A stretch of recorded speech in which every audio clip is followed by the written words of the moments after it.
Glory, glory, hallelujah.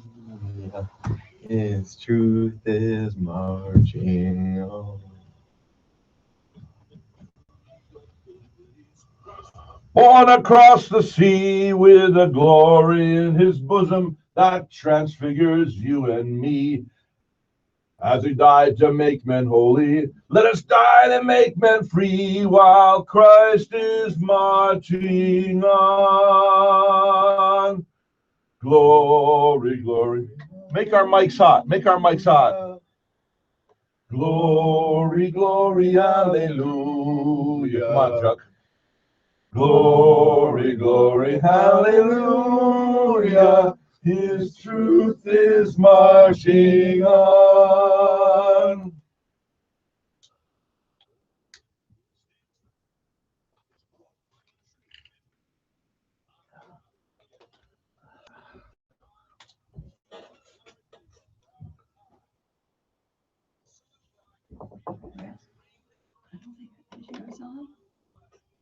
You made a really good choice of song for today.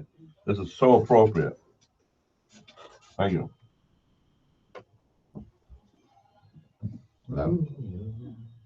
Glory, glory, I don't hallelujah. know this.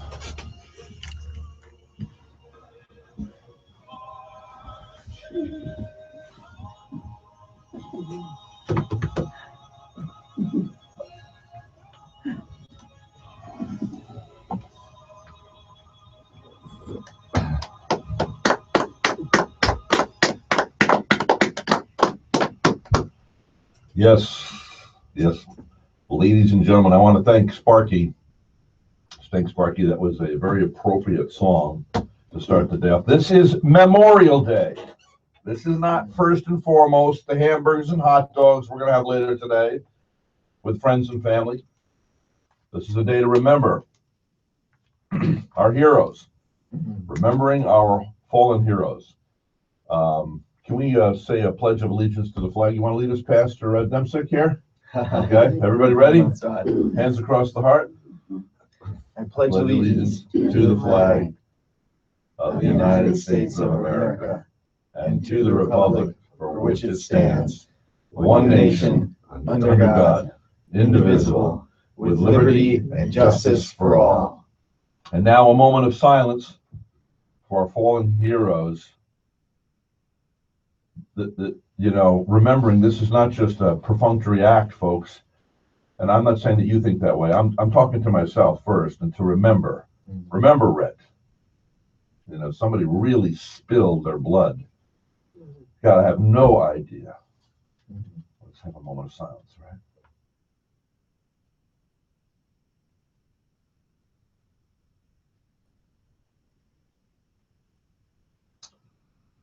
So, I'd make it longer, but you're not supposed to have dead air on radio. Yeah. But, it brings tears to my eyes to the fact of, are we really cognizant of, think about the guy you were talking Sunday about Sergeant York. Mm. And have you heard of Sergeant York? Because I know you love movies. Did you ever see that movie? I know the movie. I don't know that I've seen it. You gotta watch it, Chuck. Yeah, it's really good. So, see, the reason that this youngster has seen all these movies is his father wouldn't let him watch modern day movies because his father was a stickler. I think it was the best decision he ever made. Well, everybody benefits who goes to your small little church there. Yeah, that's right. He was talking about, tell succinctly from A to B, the whole thing, in about a minute, the whole story, though, of Sergeant York. It's really an incredible story. Sure. Well, Sergeant York, actually, when he was a young man, he was a hooligan. He was a guy who was messing around. He went around shooting up the town, actually literally shooting up the town. In those days, you could get away with that a little bit easier. But he was in a storm, and in the storm, he almost was struck by lightning. And there was this moment where he had this come to God experience, and he looked up in the storm and he saw a church. So he went in and he heard singing, and he gave his life to Jesus, and he started reading the Bible, and he was salt of the earth kind of man. So when he read the Bible, he had this very simple logic. He said, well, the book said you can't be killing, and they'd be killing. So So, guess what was against the book. So he decided that he wasn't going to go to war, and he was a conscientious objector. But when he went off to training camp, they didn't allow him to get a conscientious objection because so many Christians were willing to fight. And they said, well, that's not really a religion that says you can't fight. We ain't buying it. Yeah, we're not. Yeah, that's right, exactly. So he goes to this training camp, and at the training camp, they notice this guy can shoot, and he's pretty good. So the officer there talks to him about it. That's right. And he explains to him what we're fighting our country for, what this fight is all about, what this country is all about, and why we fight, and why he thinks that we should fight for our country. And the famous line that I love that Sergeant York said at the moment when he had to make a decision of whether he was going to go off or not, because the officer actually let him decide at a certain point, was, I'm not sure if I'm willing to take another life for my country, but I know that I'm willing to give my own. And the officer said, that's more than enough. You're off. That's good enough for me, right? And so he goes off to war.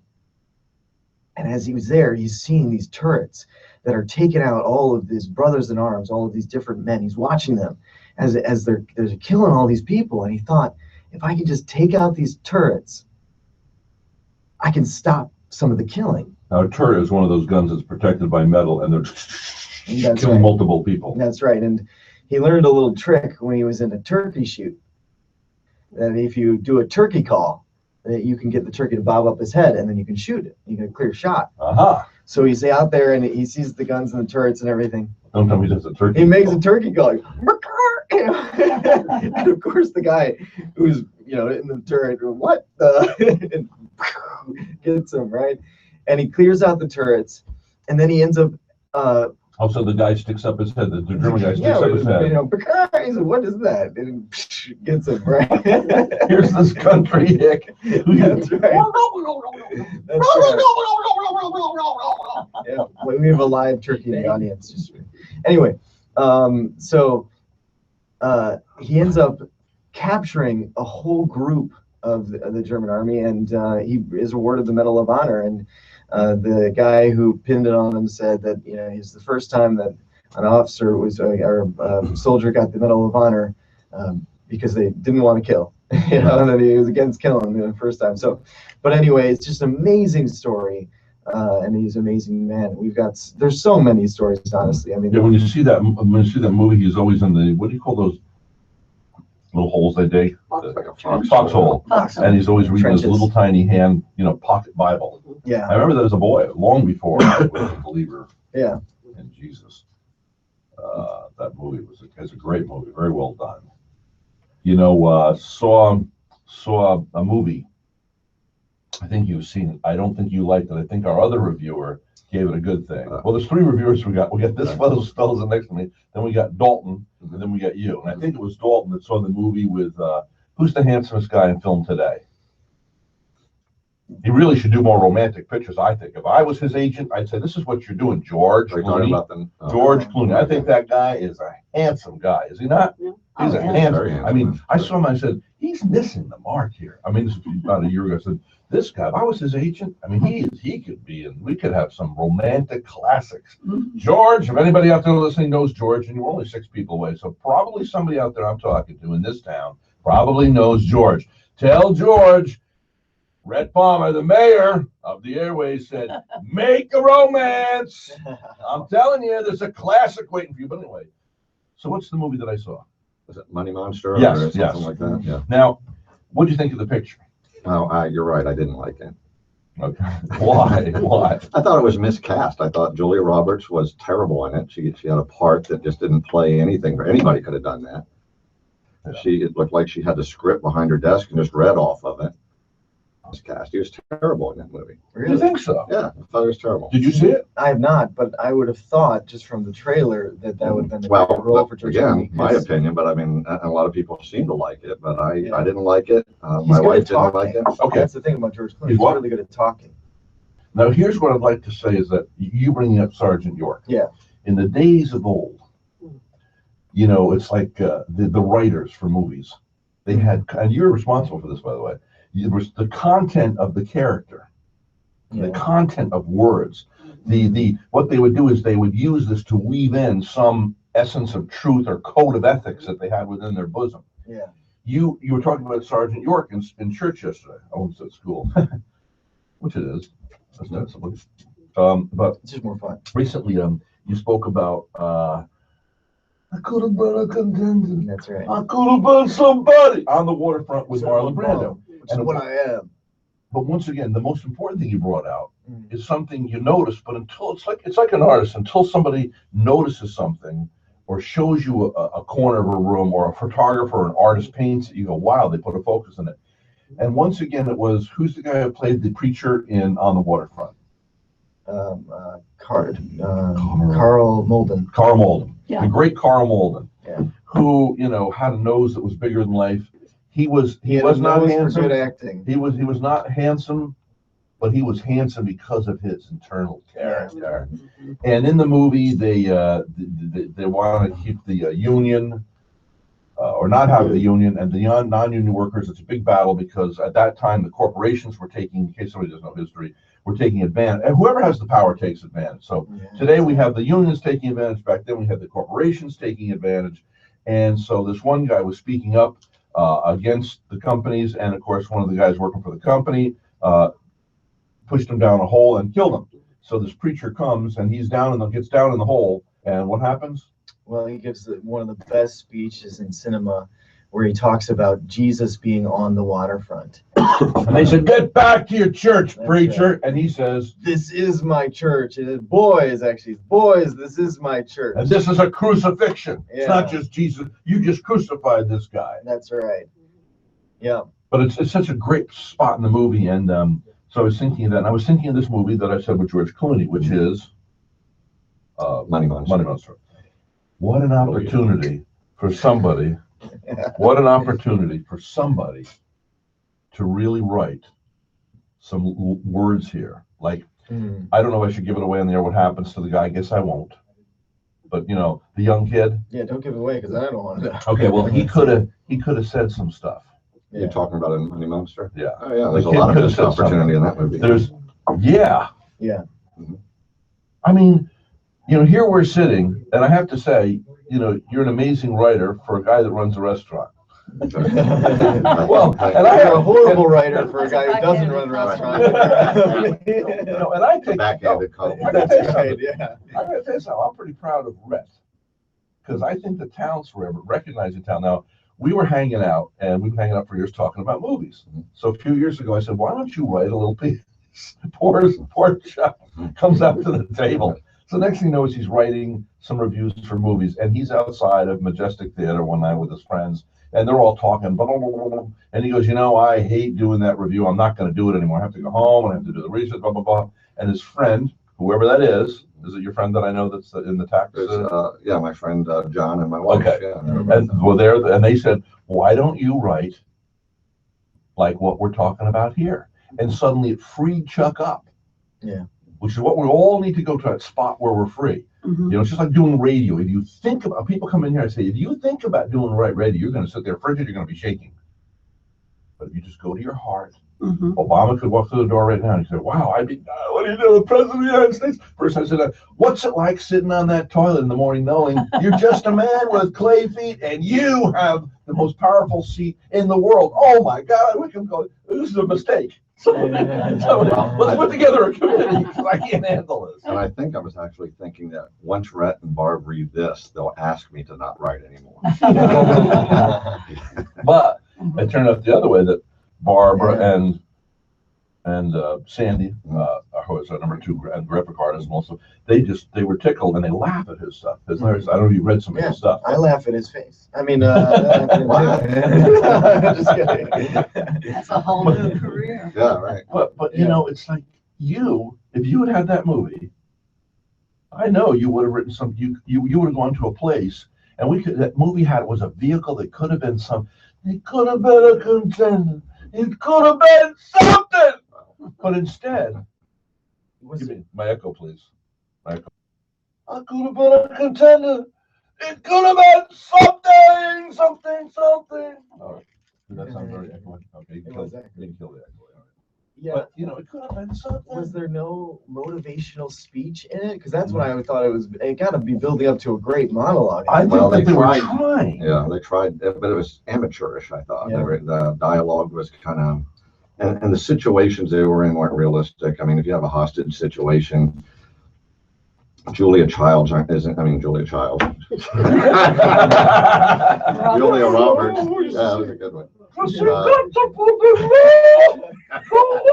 That would have been more entertaining. Now I'm gonna pick, if I watch the movie. Please pull up on camera 4. That's what I would have done if I had written the movie. I'm Julia Child would have been it. picture her now. I had a picture of her. And And you know- you break the egg. And you know that being said, that's another thing being said. Yeah. Today, it's so formulaic Mhm. that nobody gets into any greatness or nobility of character. In other words, Mhm. now you take that, you're laughing, and I'm sitting here going, you know, what have they found? An older woman that talked like that to be the director. It would have made it interesting. Find some characters. All they want now. I understand Hollywood. It's really corrupt, and I'll tell you why it's corrupt. I become a mega star, and I'm getting 20 million in a picture. Well, you know what happens? They know that Chuck Cann writes this thing. Chuck Cann says, "I want to play the part." He's a new guy, handsome, young. He's never done it, but they say, "Chuck, we can't get the funding. If we use Rhett Palmer, we can get the 100 million we need." Cruise or whoever it might be, Harrison Ford. So they use the fame to draw on the people that'll give the money. So that rules. Just like in A Walk in the Woods. Redford did a great job directing. He should not have played the part of a little chubby Englishman. If anybody's read the book by Bill Bryson. Saw the movie. Yeah. Mhm. Now, Redford, I love Redford. Yeah. And he's a real artist. Mhm. Handsome guy. But he shouldn't, it lost the whole punch. The whole punch of the book is you got this tubby little journalist who, you know, was born in America, raised in Britain, so he has that dry, great intellectual sense of humor. He will tickle your funny bone. Yeah. And that movie could have been, they could have taken somebody new, and particularly Redford at his age, he could have done this.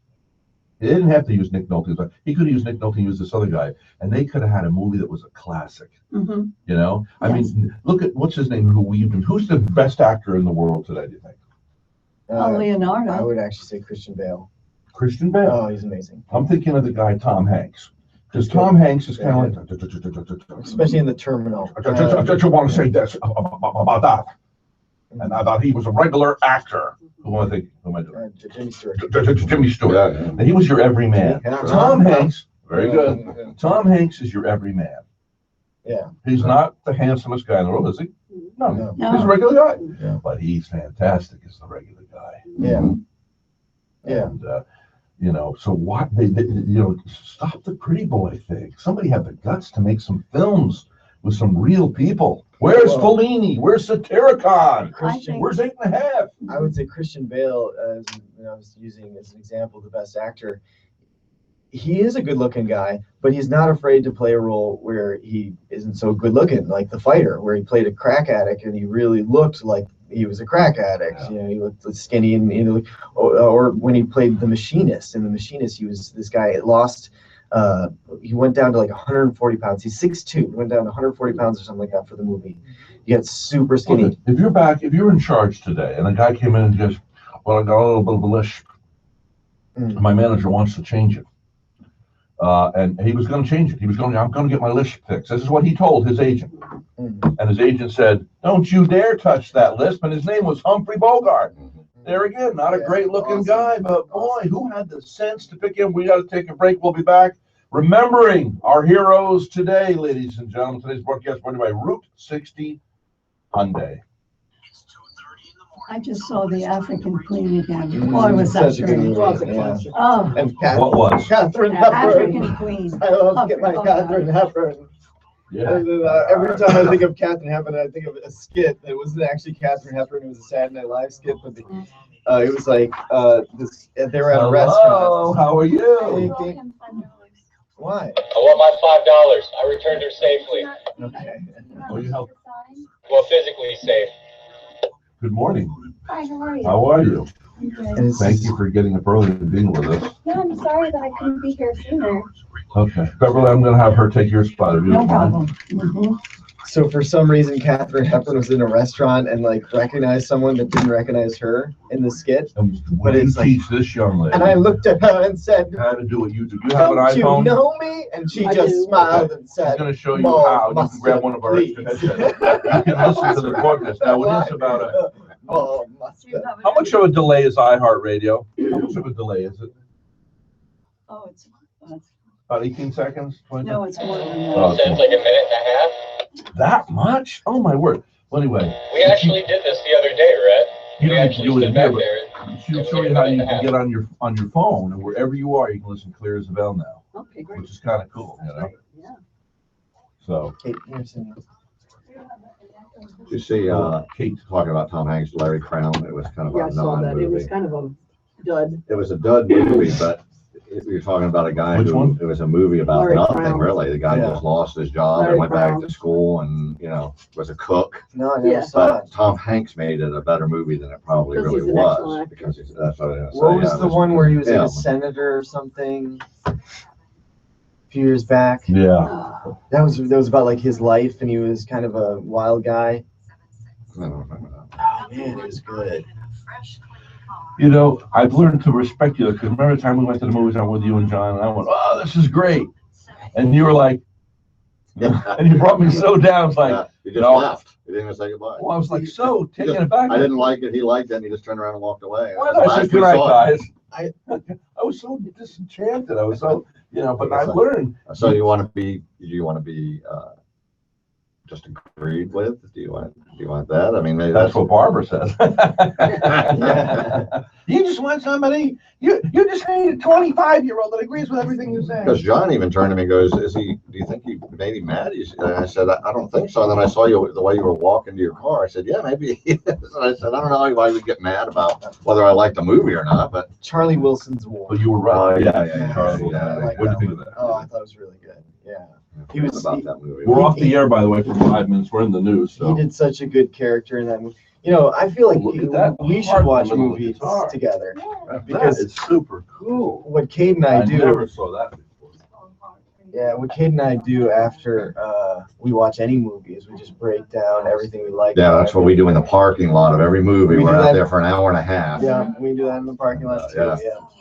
And actually, that's why I wrote the movie review, because that's what my writing on his magazine is just our conversation out in the parking lot. Yeah, that's Cleaned up. Yeah, sure. Yeah. Well, and some people hate when you do that I know, oh, believe me, I know. because they He was can't- all excited one day yeah. because I went to see the Avengers. Mm, And I hated it. I think Okay. crammed too much into a movie, and everybody had these one-liners. And sure. while they're fighting, they're making jokes. I just hated it. Yeah. And I like I like Iron Man and all that. Did you watch all of them? Or just what some of them? I've watched The Age of Ultron. I think that was the one I reviewed. I think. Okay. And then the first one I liked. I liked the first one. Okay, you like the first one, yeah. The Age of Ultron was when they started out when the big fight scene is in it. Yeah. Hi. But anyway, I made I mention in never- the article, Yeah, I don't know if sorry. you remember That or was not. one for a lefty. She's yours? Yeah. Yeah. Yeah, I paid for I said, Fine. sorry, $5. It's a shame. sorry, nerds and basement dwellers or something Yeah. like that, but I didn't like it, and maybe somebody needs to just tell you to your face that it was a terrible movie or something like that. Yeah. Well, he's got this guy that does comic book conventions that was very offended that I said geek or nerd and basement dweller or something like that. I don't remember how I worded it. And wanted to come on the air and argue with me about it, and he doesn't tell me about it, and he's all excited. I got a guest coming in here. I can't wait for you to meet. And it's this guy who wants to just come in here on Just air rip you and apart? yeah. That's awesome. How did that go? Well, I could have, and I told the guy, I said, I don't really care. It's just whether I like it or not. I don't really care. I'm nobody. I'm a Vero Beach cook that didn't like a movie. I mean, what difference does it make to you? I do have some. Richard, can you hear my coffee? Oh.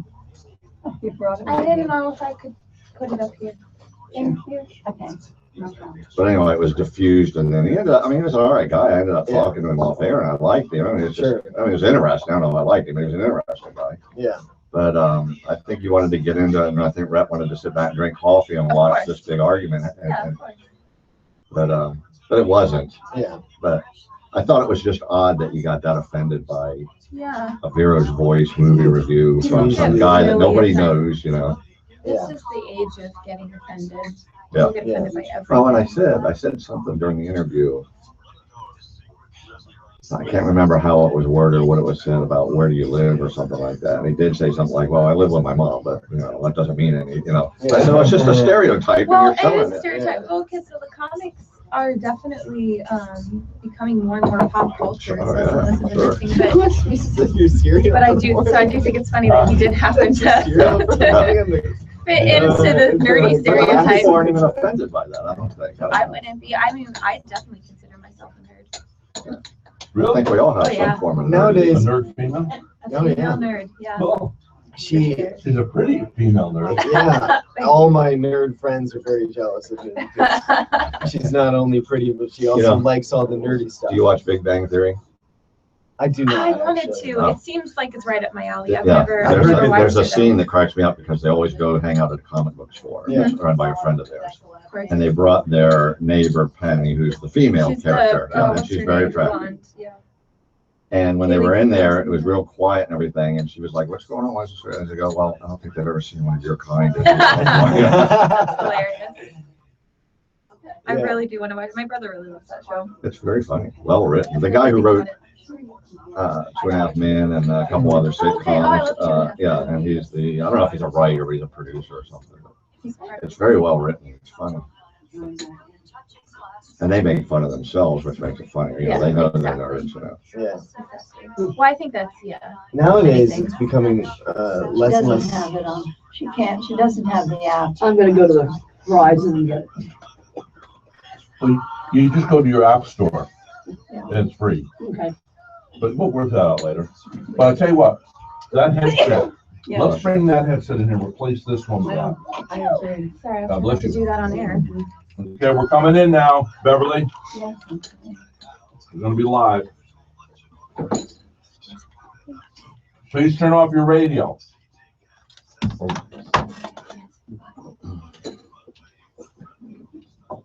Hello, good morning. How is everybody?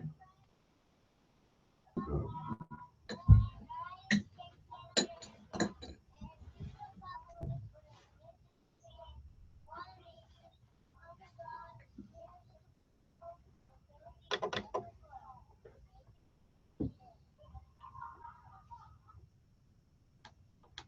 Now, Sparky, how you doing? Now I'm gonna tell you something, no one will speak up, okay? Do you know who this pretty young lady is, who her brother is? Yeah. Take a guess, you know him. Nope. You worked with her brother.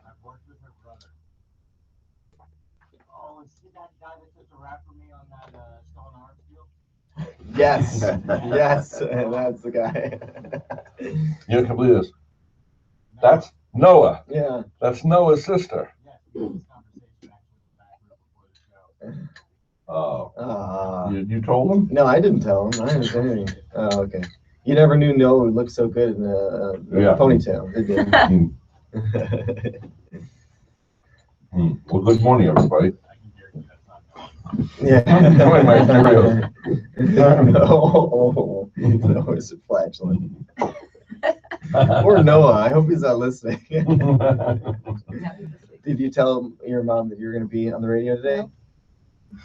Oh, okay. Well, then there's probably Introduce it to our audience. All right, ladies and gentlemen of Vero Beach, this is my wife, the beautiful Kate Dempsey. Thank you. Yeah. And this is Chuck Cannon. Have you met Chuck? I don't think so. I know. Nice to meet you. Nice to meet you. Chuck is the owner of CJ Cannon's restaurant out at the airport. I've heard wonderful things about that. Oh, let's come out now. Yeah, I need to, yeah. Yeah, that's funny. I've gone so many times and I've never Never brought took her. Leaves me at home. Well, I go there with guys always. I Oh, go I there with see. Rhett. I go there with Yeah. Promise Keepers. You have this, and you're going with guys. Yeah, no, Something's wrong there. not a very smart man. No, actually, this one is hiding her at home. That's right. Honey, you need to stay here. Stay in Keep the working back. on your That's right. music. You can Keep the door vacuum. shut. You don't not vacuum, but stay here. I don't know. I guess so now I associate CJ Cannon's with like the masculine, restaurant. That's where the men go. Yeah. They do men thing. Oh, we're the men, that's where we go. That's To CJ Cannon's. Everybody knows if you're a man, bring your big hands and walk through the door. Trump can't Is go. that your theme You song? know, yeah, sounds like, what we're having Tuesday tomorrow when we open is just beef and beer. See, And, there you go. That's rare, extra rare Yeah. And a discount. for Don't even- anybody that can rock. Don't even beef. cook Beef it. burgers. You guys used to watch Tim Allen with Home Improvement. Yeah. His mom and sister, and her sister, his aunt, used to listen to my show. They used to Oh live yeah. right on the Oh, beach. cool. Matter of fact, I was walking down Ocean Drive with Tim Allen's mom and his aunt, and we're talking about fame. And she said, he said, be careful when you give up your anonymity because you can never get it back. Yeah. Remember, he went into to a challenge with alcoholism for a while there. And I said, well, certainly you can put on a hat. You could grow a Dempsey mustache and goatee. Yeah. You know what I mean? Yeah. Be totally incognito. That's what happened actually to me. I was famous, and then I didn't like it, so I just thought, you know what? Put some random crap on my face. And they'd be like, "Hey, is that famous guy?" No. The famous guy is much prettier than that. That guy's hideous. We had twice now. In fact, he said he'd be back regularly because he likes the restaurant. His Vanilla Ice was in twice. Rip Van Winkle? Robert Van Winkle. Robert Van Winkle. Yeah. Now, that was one of the questions we asked him. I said, "What do we call you? I mean, do we call you Vanilla or Mr. Ice? What do you call you?" He said, "Robert." Robert, yeah. But we a lot of the waitress, and what's funny, all the people that's come into Cannon's, we have our little autograph wall up there of all these the celebrities, national and international, and he has caused more of a stir out there than just about anybody. Yeah. The waitresses are, and again, I'm not putting him down. I mean, he's had really one song, right, and then he's got his DIY network, Fixer Upper. Yeah. Home. Oh, it's yeah. TV, that's why. He also But was they went crazy with a this reality guy. And he was TV a star. nice guy. I'm telling you, I always like seeing what I don't expect, because a lot of times you think celebrities are all put off and don't touch me and get away from me. Everybody that's come in, and especially him, has been the opposite.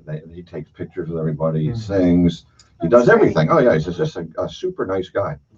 But we're so, he was just in the other day, so everybody's still a little starstruck because they always think somebody's coming in off these jets. Mm-hmm. So a lady comes in with a guy, I guess it was Saturday, and she has big glasses, she had a big hat, she had scarves all around her face, she had a really flowing layered scarf outfit, and she was very beautiful.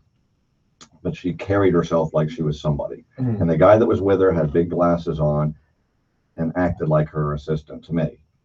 So they're in the bar, and everybody's in the gathering in the back, and they're saying, "Who is that out there? That's somebody. We know that's somebody." So we were daring each other to try to go up and say, "Who are you?" Yeah, are you somebody? So we all came off, I think, as a bunch of creeps, because we're walking by, and we would just kind of slow down and look, and then go back by, and then people wanted to go take a picture and see if they could match it on Google to see, we thought if she wasn't, we still don't know. Recognition. Yeah. You never found out? We never found out, but if she wasn't somebody, I think she's going to be, because she really carried herself like an international starlet. That's what we, Sure. But all it takes is somebody like Vanilla Ice to come in, and everybody's on high alert. Yeah. That's what happens to me when I go. Oh yeah, they do. I was going to mention that. You cut me off. That's When right. Rhett comes in, yeah. It actually reminds me of a story with my wife. It was the day that I was going to propose to her. Actually, it was one of our dating anniversaries or something like that. And we're at Epcot, and it starts to rain. Which actually was pretty.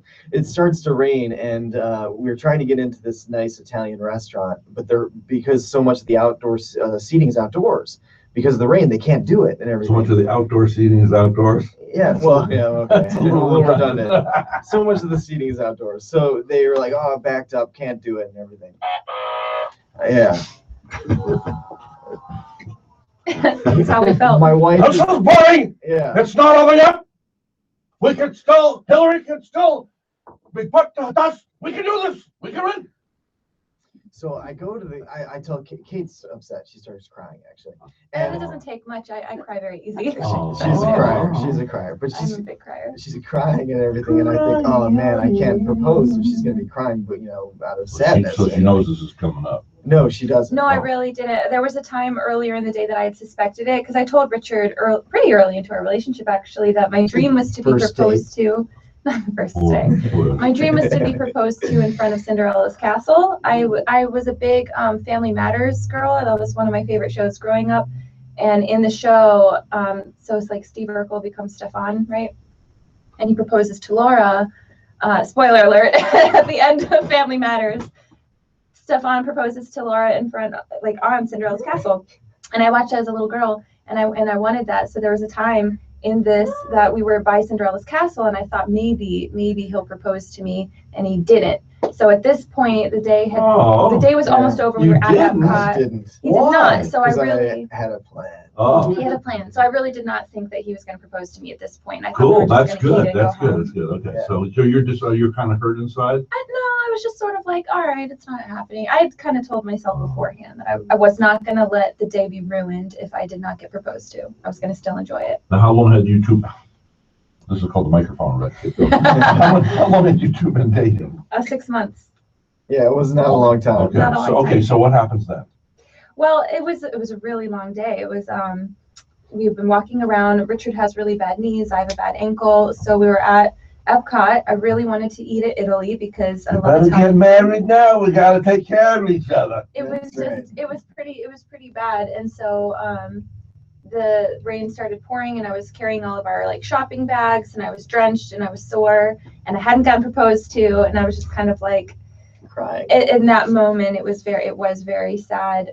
But then Richard sort of go make this happen kind of thing. Like I could tell like he had this mission look in his mind, and I thought he's gonna go yell at them. I'm gonna make them an offer they couldn't refuse. To get us a table in the Italian restaurant. I thought that he was gonna go be really mean and demand that we get seated. And he comes back and he's like, hey, they found us a table.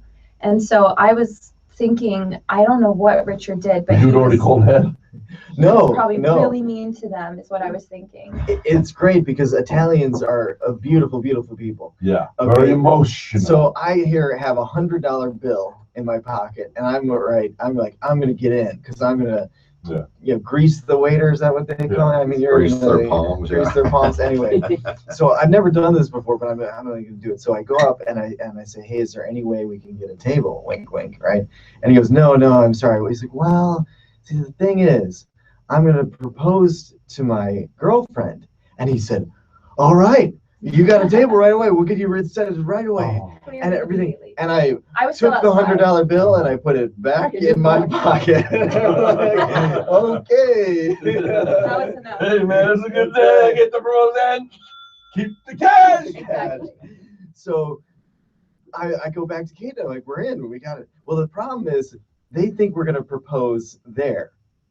Now, I had a plan of where in front of Cinderella's castle, but I had a plan of where I was going to propose. So here we are, and they're watching us. All the wait staff must have known. Yeah. And they're looking at us, and this is why I thought of the story, because they're looking at us the whole wet time. And Kate is convinced that I yelled at the manager. I thought he must have been like super mean, and everyone was like, our food got there really fast. Everybody was like whipping around us, and I thought they want us to leave. They want us to get out of here as fast as possible. They hate us. Did you have a history or something she was basing this on? Do you have something you're not telling us No, first? I'm just a paranoid individual. My first girlfriend when I was 11 years old, Patty Brady, in Poughkeepsie, New York, broke up with me because I yelled at the kid next door. I used to go home in the school bus and get off at her stop, and I was just madly in love. It took me a couple of years to get over it. And then she says, I can't go out. I can't see you anymore. You were mean to that little boy next door or something. I don't know what I did, but It makes us feel like you might be mean to us one day. It's, you gotta. Oh, you don't really care that I was mean to the kids. You're the kid, but not me. Well, they say if they're mean to the mother, they're going to be mean to you. When it actually, I hate conflict. I'm really bad with conflict. So just the idea that they were upset with us because Richard had been very demanding. It just made me extremely uncomfortable. So Did you know, even sense that all this was going on? And you're Oh, thinking yeah, proposal when she's going through this whole scenario in her head. No, she was telling me. Oh, I told okay. him. I All said right. they What don't did you want say? to. They hate us. They keep staring at us. I actually went and talked to one of the waiters, and I said, "Hey, but I am going to propose tonight, but I'm not proposing here. Can you please tell everybody to What'd you stop think you were doing staring at then? us?" Still yelling at him? Well, Yeah, Back probably, yeah. I just thought that he was telling them that they were making me feel uncomfortable because they were making me feel like they didn't want us to be there. So I thought that that's what he was talking to them about. So no, what happened? Because now, what happened next? No, well, we didn't do No. it. We never got married. No. His brother was at the Polynesian resort. Yeah, there was this wonderful place. But she didn't get her dream. She did. Yeah. Oh, I In front did. of the She did. castle? She got it different than He she was sneaky. expected, He was but very she got sneaky. her dream. How? There's this place that people get married at a Universal or whatever. It's at the Polynesian resort. And there is this beautiful wedding arch, and behind it is the Cinderella's castle, which I mean over the lake and everything. But at night, it's lit up. Oh, so this is You even can see better it. than you imagined. It was Yeah. much better than I had pictured. And actually, we tried to time it with the fireworks, but we did miss the fireworks. But and it was funny because she was so tired and her feet were so blistered, and yet when we got there, we realized that we had to walk this incredibly long distance around. It's painful. And she almost just said, no, I'm not walking any further. And I said, listen, if you trust me, you'll walk just a little bit further with me. It was at this point that in my head I thought, if he does not propose to me tonight, it's over. I'm in so much pain right now. If this does not end with me being engaged, I'm going to be super upset about it. So we walk around this bend, and then there's the wedding arch It was beautiful. and Cinderella's castle behind it. And immediately when she saw the wedding arch, she started crying because she knew. And so I got down on a knee, and I told her what she meant to me and proposed. Wow. Yeah. Now, what I want to know is, why is it? It works. We all know it works. Mhm. But intellectually, maybe we shouldn't even discuss it because it's kind of like a joke. If you decide why it's funny, it's not fun anymore. But why, when a man gets down on his knee, Mhm. that just breaks you up? Yeah. You know why? What does that say to a woman, and why do we accept it? I think, I don't know, for me, I guess it's because I had watched it so much growing up, you know, in movies and television shows, from other people's stories. Everybody talks about when he got down on one knee. So I guess it just kind of becomes a part of your sort of fantasy of what is it going to look like one day. I know, I understand that. I like that. Okay, but why does it happen? Why is it right? Yeah. So a man has the power of protection, or he's a gallant guy, Mhm. but he takes and he puts his sword by his side and gets down on one knee, Yeah. sort of bows down, takes her hand, and Mhm. asks her. So what is being said there? I think it's the confident humility. Mm-hmm. In boldness, you're making yourself vulnerable, so it takes confidence to do it. But it's also very humble. You're laying yourself down, almost. I mean, basically, literally, you're laying yourself down, saying, I'll take care of you. Is the most romantic thing a guy can do for a girl. I will confirm that. That sounds about right. Well, it is cool. It is cool. Yeah, Yeah. that's a good story. Well, now we can go home. That's a story. All right, we're gonna take a little break, and then we'll be right back. Today's broadcast is brought to you by Remax Crown Realty, operated by John King. Mr. John King, he was a man of great reputation, has integrity. As Mr. Parker says, there's no such thing as 99% integrity. You either have it or you don't. Well, Mr. King does have it, and that's why I'm promoting him on this show. And the fact that they are looking for a few good agents, not many, but just a couple more that are exceptional. They have a great team over there, up in Sebastian, down here in Vero Beach, Remax Crown. Oh, I'll tell you what, these folks are really good. Also, today's broadcast is brought to you by Route 60 Hyundai. Tommy and Emery Trans are the owners, and they're a local family that contribute a lot to our community. And finally, Center for Advanced Eye Care. 5 eye doctors that genuinely care about your eye care. Center for Advanced Eye Care. Regal Paint Design Center, located 1800 US 1 Vero Beach. We restore homes, furniture, interior, How long is the break? John King, the realtor, I'm sorry, was John King a fireman at one time? from varnish, I just wondered. sandpaper to plaster wood stains. I don't think The so. full line I of think it's from here. architectural paints and stains. But his son has the same name, so it might have been his son. Possible. How long is the break? Or offers the best to protect your Ah, seasonal or For your permanent boy, you go to the bathroom or something? No, I'm just curious. Think of Regal Paint Design Center as your hardworking How long is the break? Richard wants to know. 7366 Regal Paint. Sorry, between the headphones and my crunching of cereal, I couldn't hear a word you just said. Richard would like to know how long the break is. It's a very personal question. Oh, you said break. My bad. 2 minutes and 37 seconds, give or take about a minute. All right. So do you want to get your guitar now?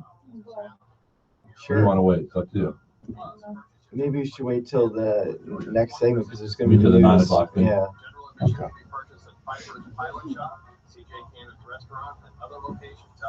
are you asking questions? What? Why are you asking questions? Oh, I'm just curious. Best part is I can hear what you're saying. So I'm just imagining what you're saying. And it's something holy.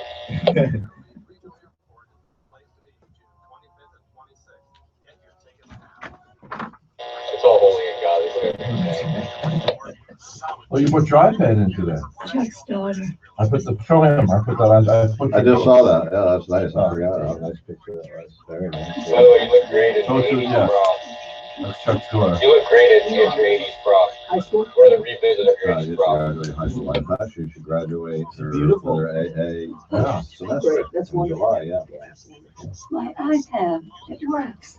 Great. How much more time do we have, Rhett? We have, we're gonna 5 minutes left on one. Oh, You there's go to a the coffee bathroom? back there. I was gonna go grab it. Well, we're gonna go into a big, long news break. Okay. In just a minute. Not Well, yet. not No, yet. not yet. No. Can I just grab that? Yeah, go Could have been ahead. back by now. All right, step on it, Cannon. One thing you gotta watch for is putting on your headphones close to the mic because it'll make noise sometimes, and make sure that it's like on your ear or Yeah, put on the echo headset. mirror. Put on the headset, I'll take the picture here. Hey, Jimmy, did you say 12 or 1? Now they have arrived at Vero Beach, delivered direct to your door from your favorite restaurant. Chowcab.com. We're out at Vero's Caribbean Kitchen. Oh, it's so good here, open for breakfast, lunch, and dinner. Ma'am, where are you from? I live in Vero, but I grew up in Miami. And how do you like the food out here at Vero's Caribbean Kitchen? We'll be coming back in 30 seconds. Just as good as what I get in Miami. Sincerely, Yes, it really is good. it is. It's delicious out here, folks, at Vero's Caribbean Kitchen. So here at 43rd and Route 60 for breakfast, lunch, or I'll dinner. hear you like Caribbean that, Kitchen. man. And say hi to the chef, right? And the chef's name is Chef Charles. Hey, come on out here to Vero's Caribbean Kitchen, Route 60 and 43rd. You will love it. Breakfast, lunch, and dinner. Hey, I want to ask you something there, Mr. Sparky. Did you notice when you came in this morning how wonderful the carpets look? Yes, I did. I also noticed all the furniture out there. I gave it away first. Mitch Maxfield was in here on Saturday, and Mitch Maxfield carpet cleaning. So if you need a carpet cleaner, I don't know his 800 number off the top of my head. So listen to the broadcast. 'Cause the reason I'm doing this live read is I was supposed to send you the 2 new ads, but I was negligent. So make sure, I remind you at 10 o'clock. Yeah. Yeah, I got to send those new ads. But Mitch Maxfield, I think it's 1-800-MITCH or something like that. It's easy to remember. He's a good guy. I've known him for years and years and years and years and years. And so anyway, here we are. Another beautiful day in paradise. Oh, and we have, for her first time on our broadcast, she is Kate Demsick. Kate Demsick, who's married to Richard Demsick, pastor. And she sings on Sundays at your church. Yep. Are you Irish? I am very. There you are. Very Irish. You were very Irish. You are. It's like she's got. Are you aware that you have sort of a like I don't know. Do you like Anya? Yeah. Oh, I'm sorry. Do you like her son? I'm not super familiar. I know You're who she not? is, but Okay. Because I've always really loved Anya. Do you like Anya? I don't know. Wait to hear. Hey, can you do something a cappella? perhaps. Okay. Give her a little. Can you give her a little echo? And when we got look, we only got 2 minutes to the news, so we're gonna do a little bit with Kate a cappella and put her on the spot here. And then when we come back, she has brought her guitar, and the hole in the guitar in the center is a heart. Oh man! And I see her in church on Sundays, and she just has this. You know, I think it's an anointing, but your voice ministers to me. It really does. And I don't know what you're gonna do with it. The thing is, she's so modest, she's not interested in fame and fortune. But you never know what the Lord might have. That's just the kind of person he'll pick, you know. Yeah, You do realize true. that. So watch out. Don't stay too humble, kid. Yeah. Okay, what can you do for us a cappella? He's gonna give you a Oh, little gosh. reverb here. We have a little reverb for her? I think I hear the reverb. Oh, it's already on there? Okay. What could you sing for us a I cappella? have no idea. How about Amazing Grace? Amazing Grace? Yeah. Okay. Oh, God. Okay. Amazing grace, how sweet the sound that saved a wretch like me. I once was lost, but now I'm found. Was blind, but now I see. Oh, very nice. Beautiful. Right into the news. Perfect time. That's the outro song I've played all day. What did he say? Best song, Best song you played all day. Hey! Hey! Hey! Hey! Hey! Hey! Hey! Yours was an intro song. I said best outro song. All right. Oh, but that. Yeah. Bullshit. When you Listen. when we come back from the break, let me tell you a story from Cunningham's when she sang one time. It was a really cool story. I don't want to tell now. I don't know what you're talking about. Do you sing? Do you sing professionally, or is it like a hobby? It's a Do you hobby. sing at the church? Yeah, I sing at the church.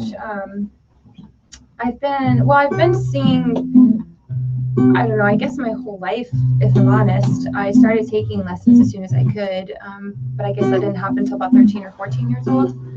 I started actually getting vocal lessons from someone. Oh. And yeah, it's the thing that I've stuck to the most. I'm kind of like the jack of all trades person, but I mean, the second half of that's master of none. I don't get really good at anything because I keep bouncing from thing to thing. I just started playing drums at church, actually. Really? So you don't get on the big set. You know, the reason we did that with the electric drums, because I recognized that the acoustic drums are a lot more fun and sound a lot better, but you can't put a microphone back there, and so I would have to sacrifice. Why can't you put a microphone back there? It would echo through the mic, and so not only would you get the acoustic drums themselves, but they would echo into all of the monitors. Well, there's got to be a way to do it It would because sound really look squashy. at the group Desperado. That guy played I the would drums. like to. I love the acoustic drums. I mean, the electric drums have been fun to play, but I really do prefer the acoustic. We just did it for singing purposes. Well, that can be changed. As I said, the drummer for the Eagles. Well, John Peter supposedly is ordering me like one of those like Britney Spears microphones. So So you can sing? maybe that will be better because it'll be right next to my mouth. Maybe it won't pick up Can so you much sing and sound. play the drums at the same time? That amazes me. And she learned to play the drums like overnight. Yeah, I've only been I playing drums have for a like hard 3 time weeks. figuring out how people do that. Oh, it's Because crazy. I've tapped my hands and tried to sing, and I'm all over it. Well, not It tried to depends. sing. I've tapped my head and tried to rub my belly. I can't. It depends on the beat. But yeah, our good friend just moved to North Carolina, and he was the church drummer. So I think it was 2.5 weeks before he left us, I asked him to just teach me how to play drums. Oh. So Oh, he really? spent the next 2 weeks teaching me how to play drums. And I had a dream the other night that I was playing drums. I used to have your drum set in here, remember? The Oh, electric yeah. drum, You're yeah. the one said I did a decent job. I might need you to help. Yeah. Yeah, you're the one I impressed. You We told me used, so. we used to pay Tim to not bring him in the following week. Yeah. You were very good at it. For somebody just sat in here and played around, you I got know good at the it. words, but I will get nervous. From you. I'll get nervous and forget. Okay. They're just pictures. They're just pictures of lyrics. Are you, did you take guitar lessons or are you self-taught? I'm self-taught. Oh. Richard taught me how to play some stuff. I don't You know play if it's guitar hard also? for the guy I who do. wants to Really? play. He's You really guys good. jam together at all? Yeah, we used to Yeah. actually at first I I'll was ask youth you at minister. 9:30. When we got married, and I would play the guitar and sing, and she would sing well. Really well.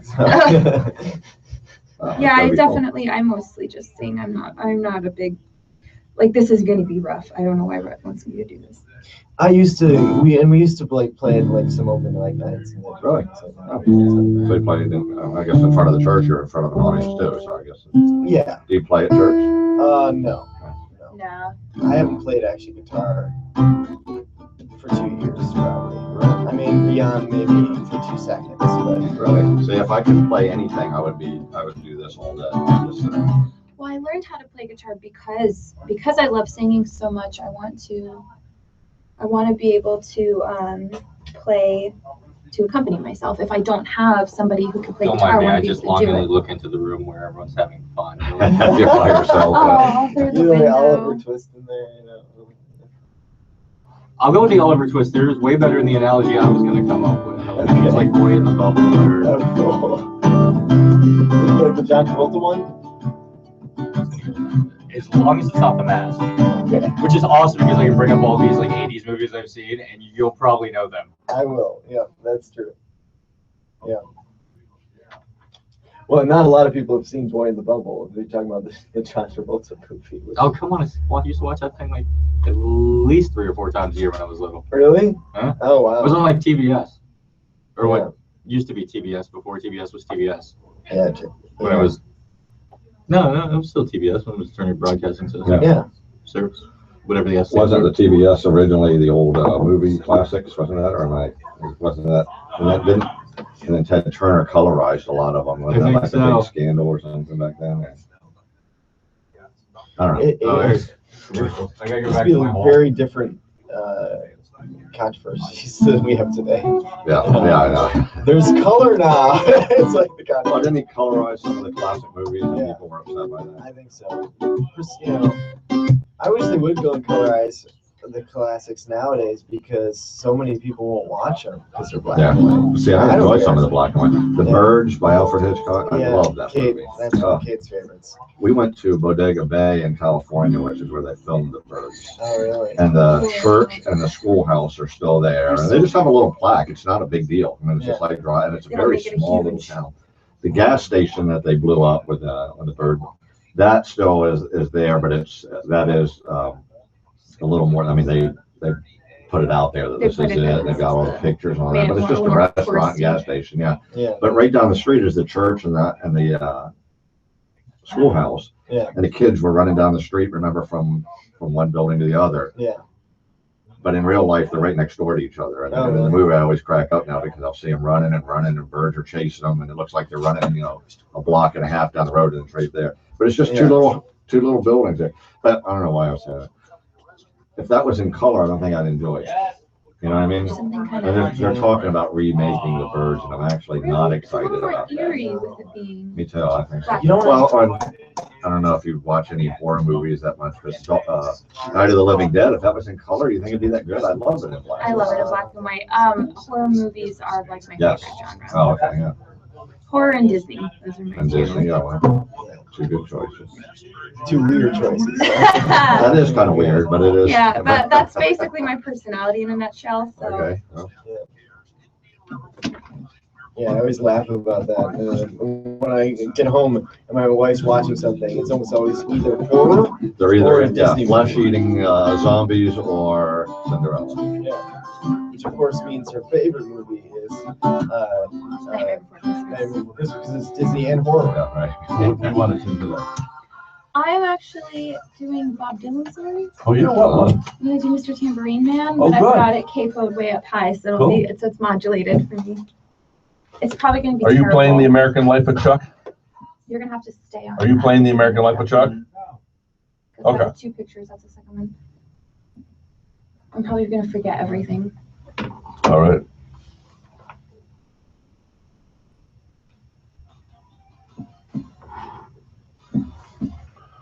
All right. And welcome back. This is the Mayor of the Airways. How you doing, ladies and gentlemen? Another beautiful day in paradise. We have Mr. Chuck Kinnon. Who?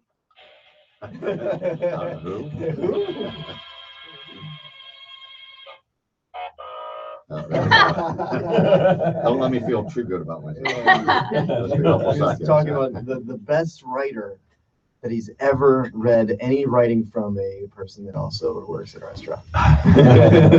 And we have Richard Demsick in here. Yeah. AKA a pastor, Richard Pastor Demsick. yeah. And his church is right behind the Outback Steakhouse. Come to church on Sunday and get free steak. No rules. Yeah, we're the church of no rules, just right.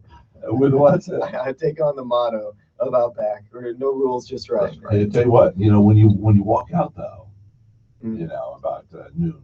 Yeah. 10:30 show. You can smell the fragrance coming from that Outback. Yeah, which is better than the fragrance coming from the church at that point. His wife's kind of looking like, I'm not sure about it. Should have said that one, right? And introduce us to your lovely bride.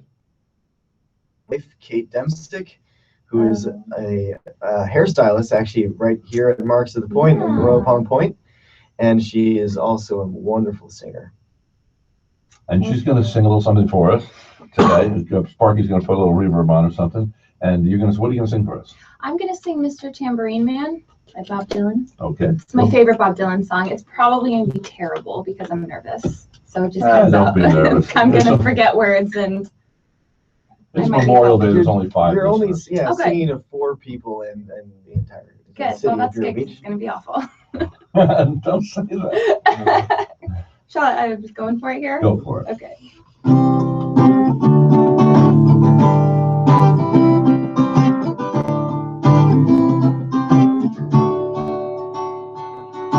Hey, Mr. Tambourine Man, play a song for me.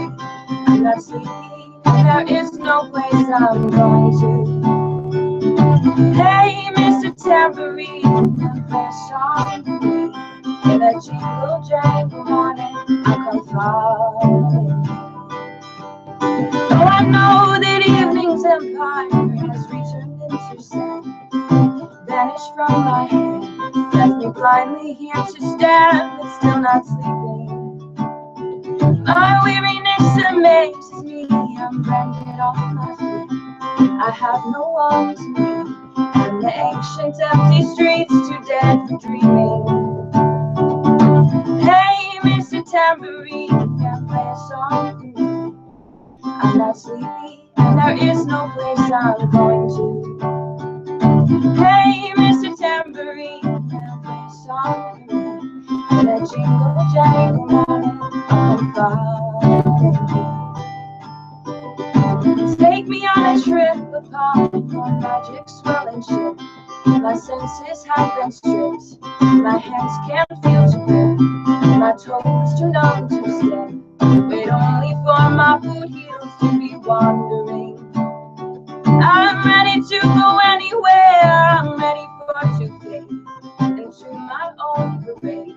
Cast a dancing star my way, I promise to go under it.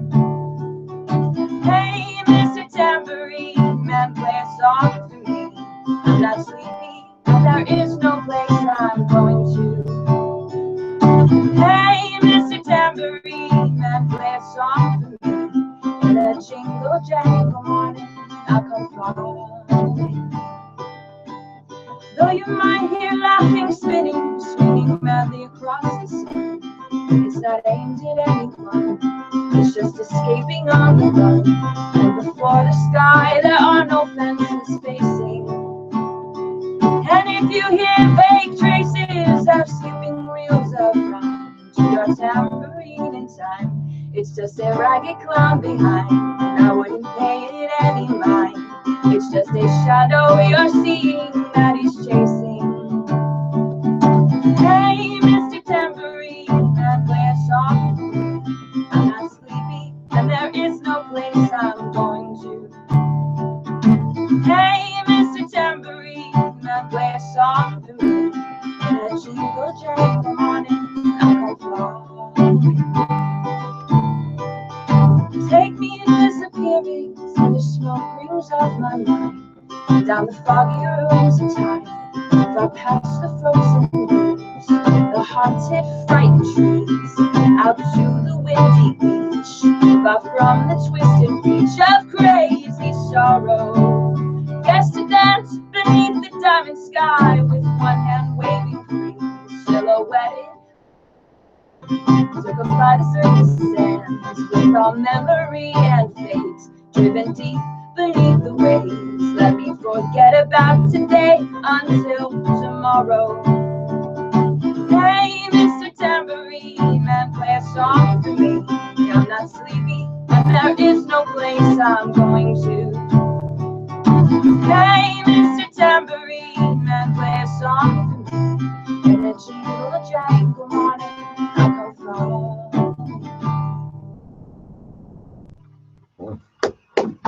There you go.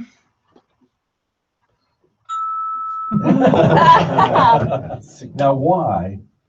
I listened to that song because, I'm a real Bob Dylan freak. Yeah, me too. So is Richard. Yeah.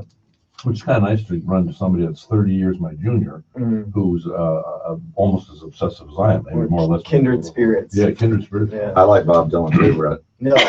All right, you Never can mind. join. You can join the club, Chuck. All right, get the official seal ready. That'll be $1,000 though.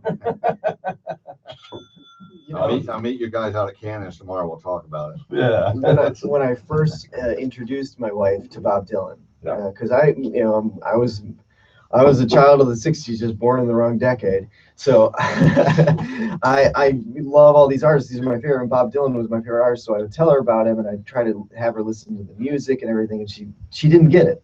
Who did? Kate. She didn't. No. She didn't. I didn't get She it. didn't like Bob Dylan, and I was Really? just like, oh well, it's too bad. I got her to like classic movies. I got her to like all this other stuff. So when did the epiphany happen? What was it? Because I can remember my first time. I was into Donovan. You ever hear? Here comes the Yeah, Donovan. Oh yeah, I like songs of love. Sunshine came softly. Anyway, so all of a sudden I'm at my friend Denny Galliera's house.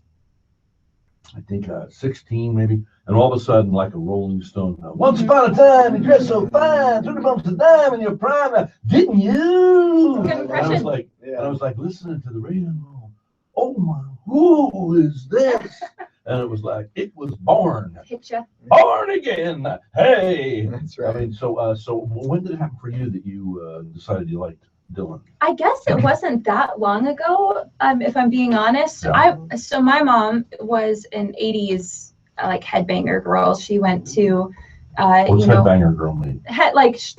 headbang, like she had big curly hair. Heavy She metal. loves Van We didn't Halen. call it that then. Well, she's Now, how old is your mom? I don't know if I should say. Well, 40s. She's early 50s. I'll go with it. She 'Cause I'm looks late 62, 30s though. But I went to Woodstock. I don't know that she went I'll to be giving Woodstock. out autographs after the show. Okay. But she was a big 80s metal hair band. Red girl. was with Metal hair band. Hair band, like just What the heck big is a metal hair metal band? hair. I'm telling you, Like these are blue the hair? words. Well, they take their hair and then they spray metal onto it. Not really. Van Halen is probably her favorite band to Okay. date. Name a couple of famous hit songs by Van Halen. Well, I didn't listen to Van Halen, but I Oh. know that they were known for doing the Dancing in the Street. On Diver Down is like the album. It's red and it's got a big. I don't know if you street. can find. I'm not familiar with this stuff. Can you find a Van Halen, the most famous Van Halen song that I probably have heard on the radio? Yeah, but I don't Because think you it's know, their song. I think they just I never heard of Prince. I never listened to Prince. I don't know one song by Prince. I just know the Purple Rain. Yeah. What he was known Purple for. Rain. But my favorite band was Queen. Oh, Queen and is why? what I listen to. Your Bob Dylan moment.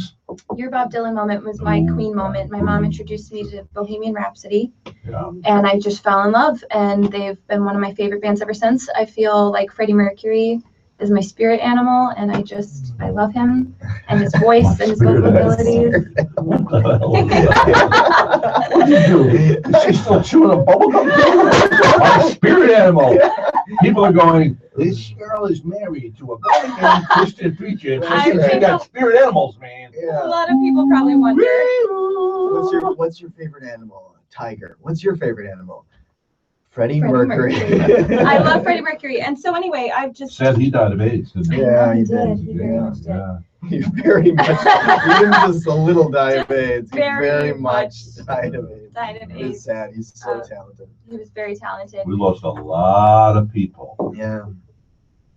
It's just sad. I kind of look at my friend Pi Douglas, used to be in movies. He was gay. He's a gay dancer in New York. Said I was 18, he was 28, and he would have been my camp counselor as a kid.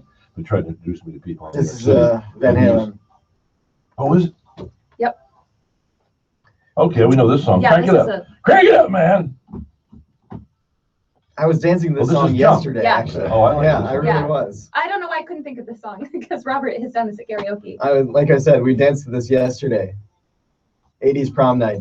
Oh, yeah? What is 80? What is... Yeah. Okay. Start singing, man. He is. This is him This is singing. it? Yeah. Is there any singing in this thing?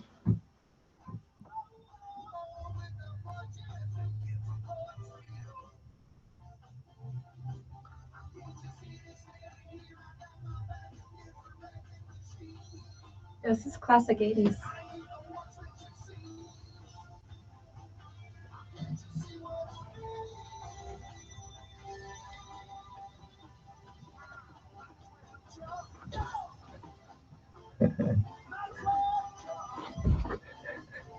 Robert did a lot of jumping. He did a lot of jumping. When he did karaoke to this song. All right.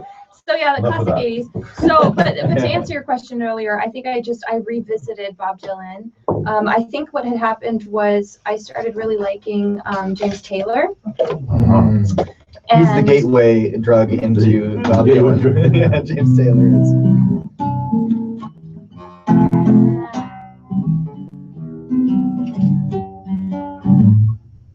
it's my favorite James Taylor song. Yeah. Go ahead. So I was listening to like Pandora or something like that, and Bob Dylan kept coming on that radio station, and I just started falling in love with him, and I thought that I would try to play some of his songs, and so I learned how to play like Time Start Changing and Mr. Tambourine. Mr. Tambourine Man very quickly became my favorite Now, song. why? There was just something, The visualization? yeah, the visualization. Also, just I guess I really started listening to the lyrics and reading the lyrics. And Bob Dylan, you know, Bob Dylan's voice is not necessarily what he was known for. He had a voice that he was known for, but it wasn't why people liked him. You know, it's guitar playing and his lyrics. He was a poet and just actually had meaning to his songs. Yeah. Whereas a lot of modern music today, it's just Yeah, he had a little bit of intellectual depth. Yeah. he did. He really did. And I guess I started appreciating that more. So Yeah. I just really started liking Instead it. of like, she's so dizzy, my head is spinning. Yeah. She's so dizzy. That was the big hit back about that time, you know? I feel like Bob Dylan is the guy you marry. Okay. Right? Like, Right. there's a lot of guys that you date. You don't date Bob Dylan. You marry Bob Dylan. Oh, Like, we'll tell you, just- Richard, I'm not that kind of guy. Yeah. You know what I Bobby mean? Dylan. Matter of fact, we have Bob Dylan in here today, ladies and gentlemen. How you doing, Bob? I know you don't normally do radio interviews, but how are you?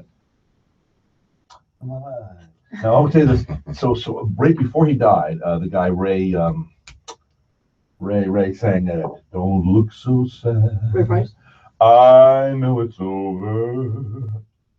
Very good. You won the prize today.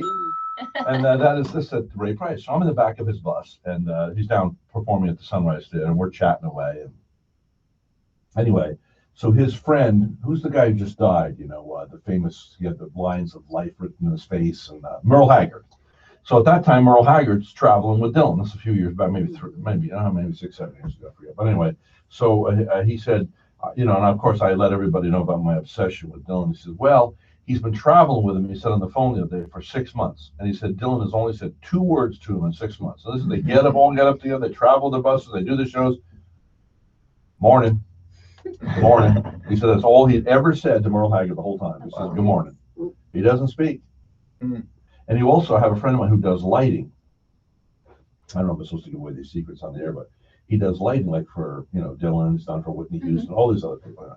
So he said, Dylan has a big Prevost bus like they all do. They rent for about $30,000 a month. He puts the band in the luxury Prevost, rides in an old school bus that's converted. It keeps the windows down, does not have any air conditioning, doesn't like air conditioning. Mm. You find out these peculiar things about people. He also, I know that he has a castle in Europe, and I think it's Italy. And anyway, so the caretaker will say that Dylan once in a while will fly in. He'll drive over. He'll walk through the castle, gets that back in the car and leaves. He never spends the night there. Wow.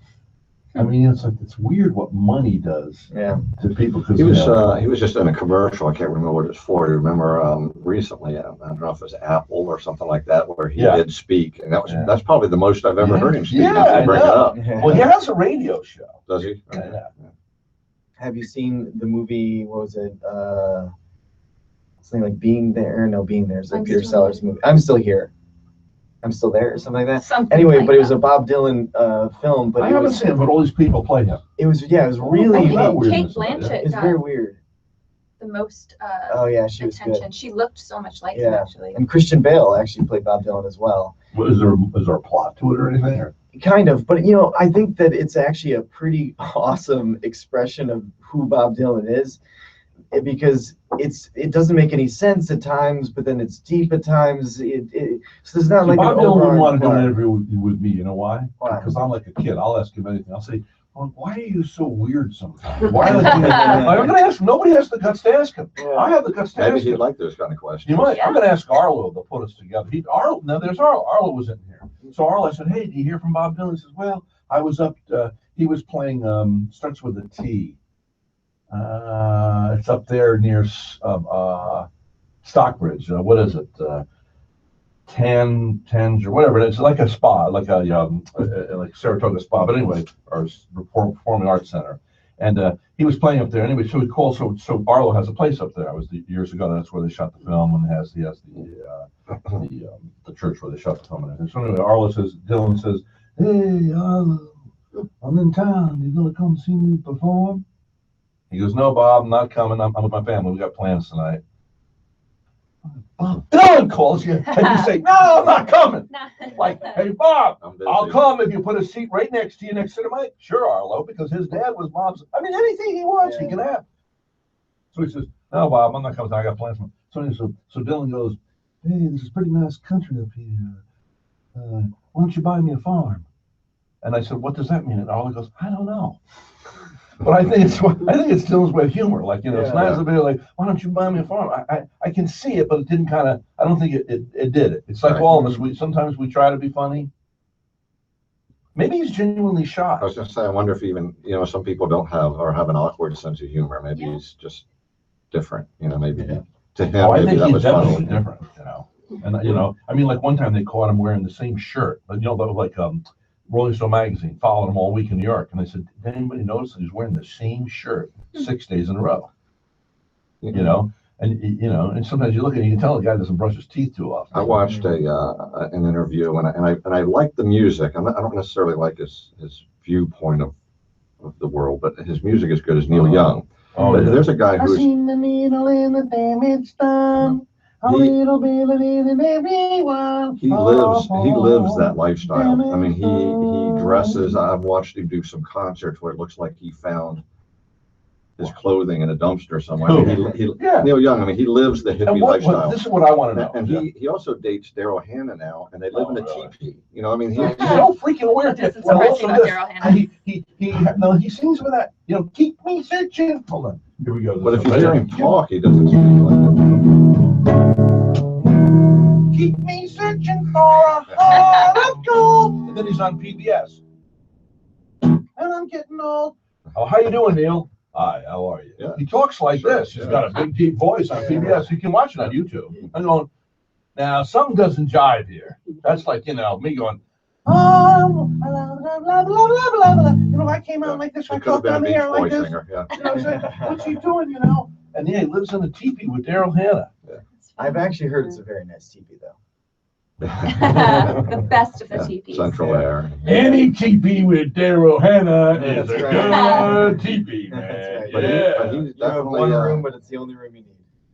yeah, he's a leftover hippie, and he still lives that style, and he dresses in hemp clothing, and he cuts his own hair. You know, what I mean, he definitely doesn't live. You know, the book, his Harvest is probably one of his great, Sure, to me, is his greatest yeah. album ever.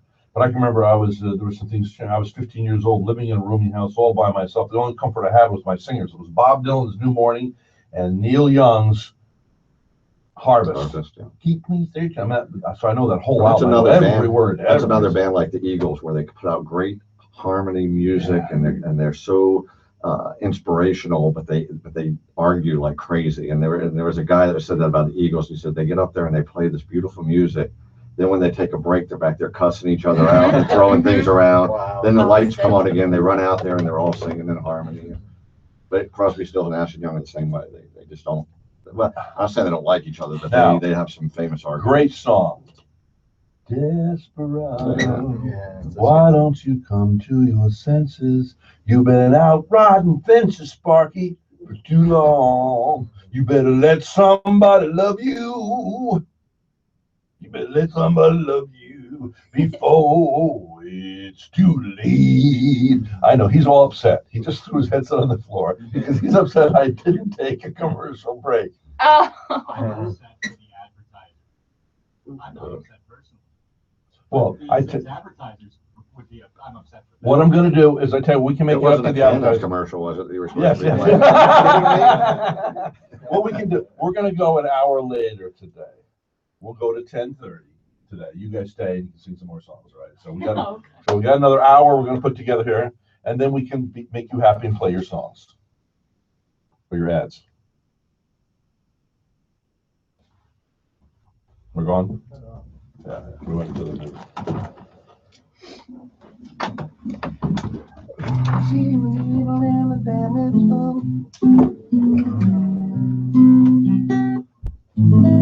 Oh, did your husband tell you that I used to write jingles for radio and TV and stuff? Oh. Yeah. That's cool. Yes, I wrote some songs. I always wanted you might like to listen to them, maybe record one or two of them. Oh boy. Would you be I willing did to do tell you that? that. Oh yeah, I think you did Are you actually. saying oh boy, tongue in cheek? Huh? I don't know. I'll do it, sure. I get nervous about stuff. Can you put my guitar back over on the Well, not yet. No, you're gonna need that, right? Oh. I was just doing one fun. You know, it is amazing about his lyrics, and I wonder while you were singing that, could you revisit it?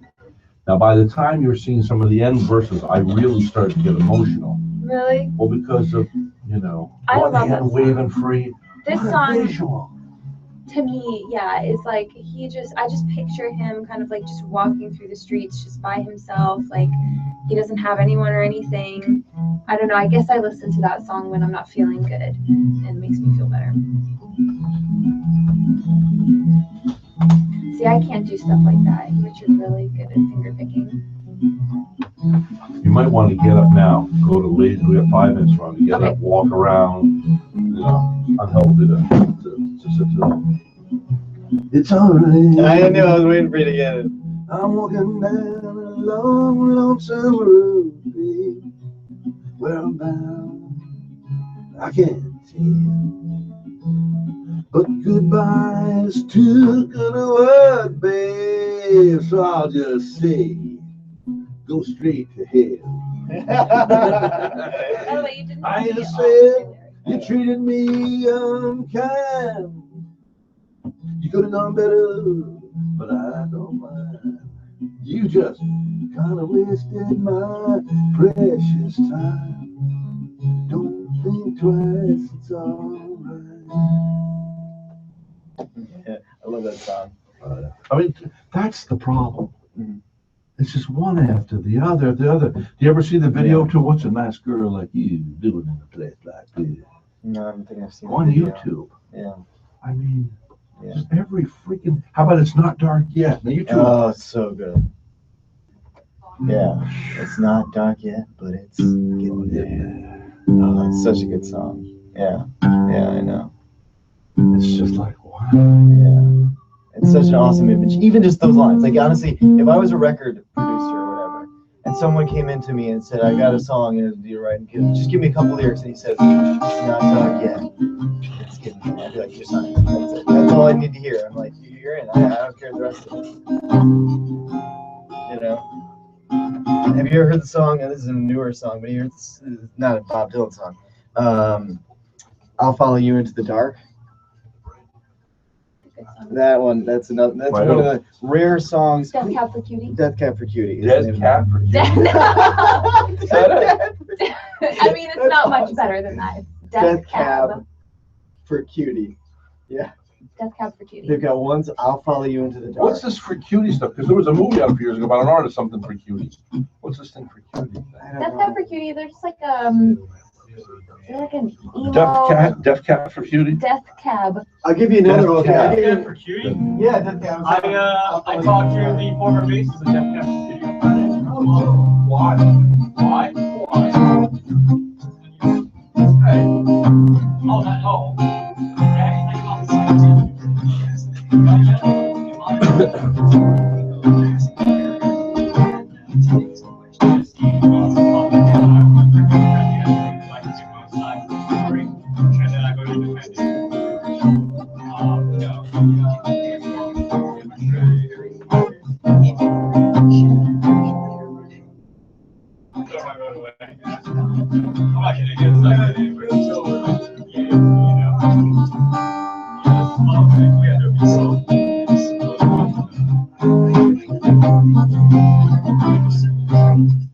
Fingers are getting sore now. Unfortunately, I can't ever build up callus because I do hair and my hands run water all day. Oh, yeah. So my calluses How long have you done that? peel off. About 7 years now. There you go. Yeah, I've been at the same place actually, Mark's across Mark, the yeah. street. I think my daughter, I don't know if she still goes there or was going there for a while. I don't know what She's yeah, he's a really good boss, so I've been really happy I there. like Mark. I know him. He's awesome. He's such a goofball, but he's awesome. And so like he was just opened up. They opened up November of 2009. I got my license December 2009. And the very next couple months I found him and I interviewed. He was not looking for an intern. He was looking for already trained stylists. And I've been doing hair for a long time, but not professionally. So I knew that there was still a lot I needed to learn. So I asked him if he would be willing to work with me, and we got along so well. And I've just been there ever since. Oh, good. Gave me my own station, and I helped them. Going and everything. Everyone clientele. It's really nice to see the progress of that. Keep asking for what I can't. It's not just like, oh, they couldn't get in with Mark, so they're coming to me. Now it's like people actually want me. Right. So, but he's a really good boss. He makes things very easy. Yeah, it seems like it. Right? He's a team player. Right. Is probably how I would best describe our work environment. It's just we're a team. Yeah. No one is the star. Nobody Right. gets to be a diva. We're all very humble. We respect each other. We don't fight over clients. If one of my coworkers connects with my client better than I do and understands what they want better than I do and is able to give them better results, I'm not like, oh, I stole my client. I'm not going to ignore that client when they come in. We're not catty like that, and it's hard to find. It's hard to find a salon. My mom was I've actually had her own salon for a while, but she probably really knows. I remember hearing some of the stories. It's sad. It's like you get just a bunch of creative people together, and I can think a bunch of egos get involved, and you want to be recognized. On the other side of that, I used to go to Silver Clipper barbershop. What's that? Oh, Silver Clipper. Yeah. Over by Vincent's Pizza. And one of the girls that was they're barbers. I mean, she was one of our servers for a while. And she said that you go in there and they all are joking around having a good time. And she said that it was exactly like that, where they were pissed all the time at each other, and they were constantly arguing about it. And we've had a couple of people that have been like that. And the thing that I really respect about Mark is he doesn't let, just because somebody is making him money doesn't mean he's going to keep them around. Exactly, If right. they're causing He's looking disruption. at the big picture, yeah. He's looking at the big picture. He's looking at how many clients feel uncomfortable because they sense this tension, and it's not okay. Yeah. So, I mean, obviously, he gives people a chance to talk to them. Why is Mr. Just Thinking We on? have meetings. Because you told me to play spots. I didn't have enough time to get the CD in there and cue it up to track 6. Just keep talking to me. And you can't do a simple test I assigned you, so you put it on me just because it's easier for me to do. That's right, it is easier for you. You're a mental Do you giant. remember Lullaby? I remember how to sing it. Do you remember how to play it? What song? I can't play. What I've song? never been able to play Lullaby? It's a song. I was gonna play Ambulance. Okay, that'd be good. In the words of my grandmother, you drive me Bibby. It's also probably gonna be bad because I have my fingers shut closed right now. Yeah, you'll be fine. And I have a blister from playing drums yesterday. You ever watch Whiplash? People keep telling me about Whiplash. You're like the 10th person. I need to watch it. I love that movie. Now, Rhett did not like it. I do but not I like it. loved it. Did not like You, Whiplash? you saw it? No, I haven't. I But just heard drummer, great things from everyone. if you're going to be a drummer, you I should gotta watch that movie. Whiplash? All right. I I think. have to check it out. I've heard. Well, really good things. I had an abusive stepfather from 6 until 12, Oh, and he no. yelled like that. You don't yell at me like that as an adult, I'll punch you in the freaking face. So Yeah. it hits home for He you. hits the guy. Does he really? Teacher has no right to hit a guy.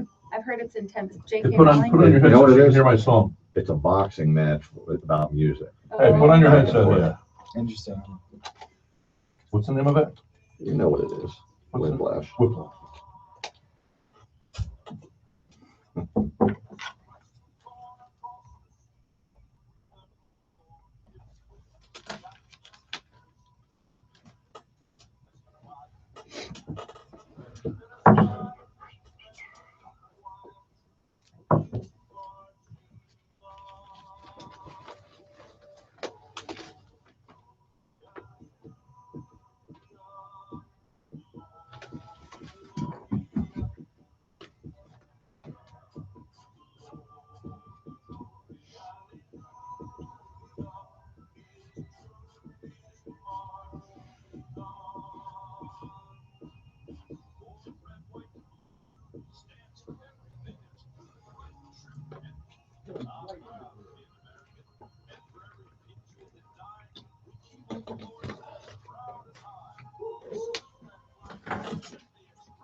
Thank you, Sparky. Thank you, Sparky. Thank you. Thank you. Who is that wonderful singer? Hey. Is that someone we know? I used to sing at You should interview military him. installations. Yeah? I actually sang that song at West Point.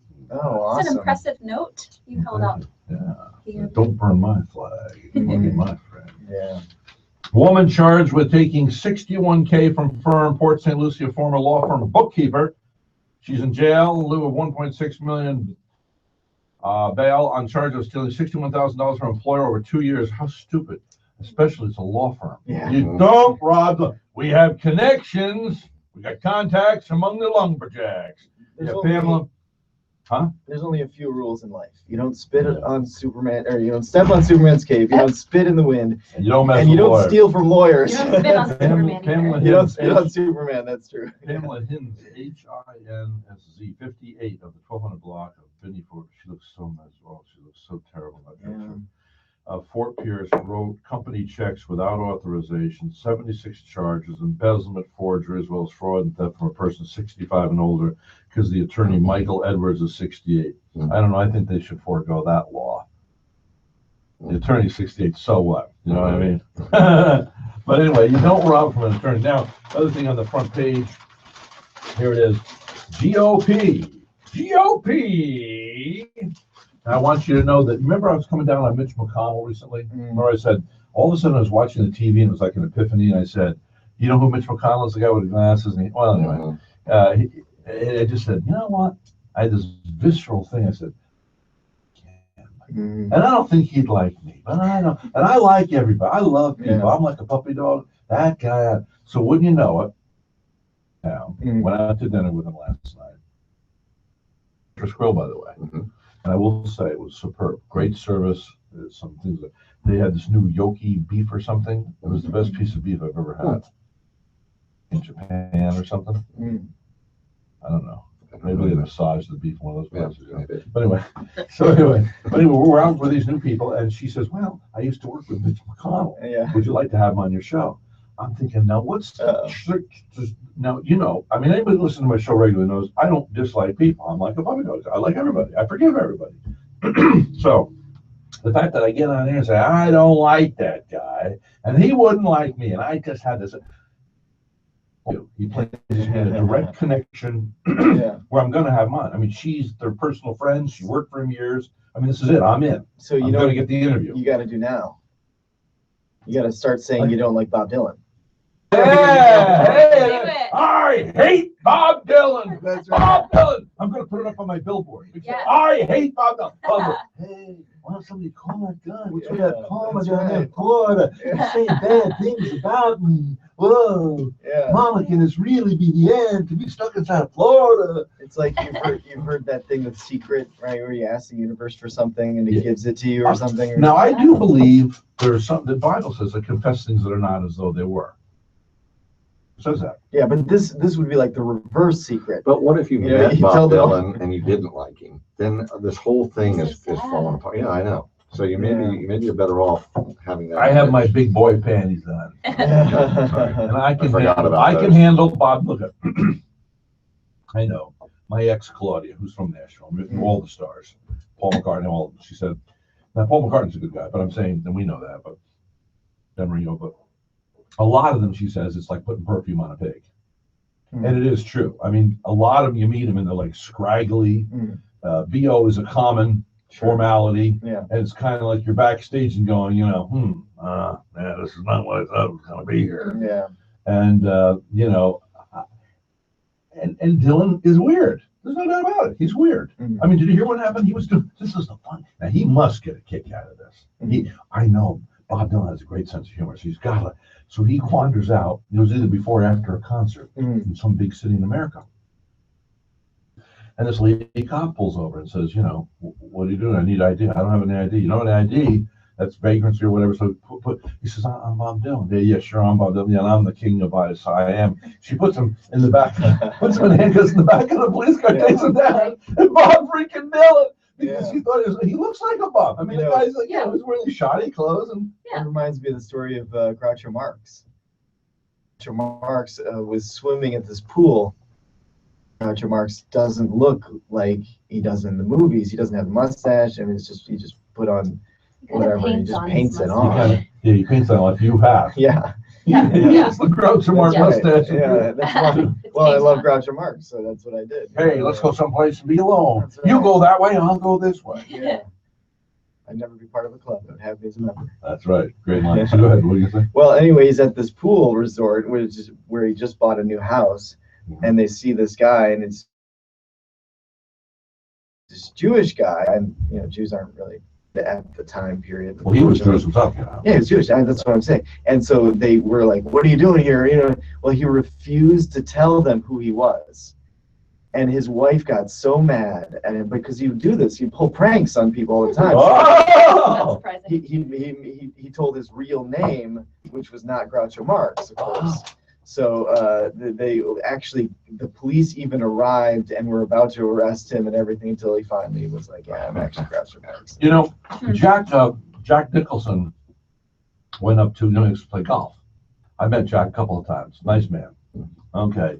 You make me want to be a better man. You can't handle the truth. Yeah. You can't handle One the of the truth. That great sound like him a little bit? Am I monologues. doing it? You can't handle the I've got- truth. know, Richard did got- that at church one What? Sunday. I've got almost the whole thing memorized, the whole speech Of what? of you can't handle the truth. Okay, Yeah. now we'll talk about golf with Jack Nicholson when we get back. Let's do it. Do the speech. You knew All that right, was let's see. gonna happen. Son, we live in a world that has walls. Those walls have to be guarded by men with guns. Who's going to do it? You, Lieutenant Weinberg? I have a greater responsibility than you could possibly fathom. You mourn Santiago and you curse the Marines. You have that luxury, the luxury of not knowing a life spent defending something. You use words like code, loyalty, or in the Corps, we use the words like code, loyalty, and honor. But you use them as a punchline. I have neither the time nor the inclination to explain myself by a man who rises and sleeps on the very blanket of freedom I provide, and then questions the matter in which I provide it. I would rather you said thank you and went on your way. Either way, I don't give a what you think you're entitled to. I skipped a little bit. That's- You can't handle the truth. Yeah, That's great. yeah. See, this Oh, guy it's such a memorized- good but- speech. So here's what he does. He wants to play golf at this club, and the lady says, "Sorry, you're not a member here for the day." No, I mean, you don't tell a movie star. You can't. I'm sorry, you can't. Sir. Yeah. So he says, "How much is it to join?" She says, "It's $400,000." He writes the check right there and goes, "Here." Tears out his check. He says, "Here's your $400,000." Wow. Wow, And he goes and he plays a game of golf. Yeah, just for one game. an expensive game of golf. Yeah.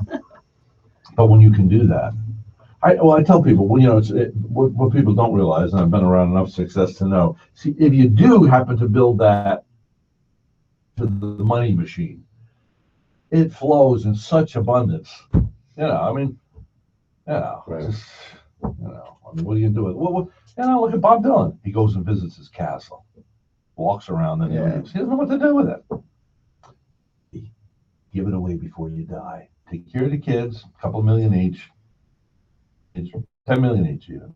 When he divorced his wife, she got 160 million bucks. So you can imagine back then he was worth 300 million. Was it really? And now he's like in every movie. He's like when he's not doing. He's Mr. Businessman. He wants to place his songs and movies. I mean, he's like as hungry as he was before he made it. You keep that hunger alive, man.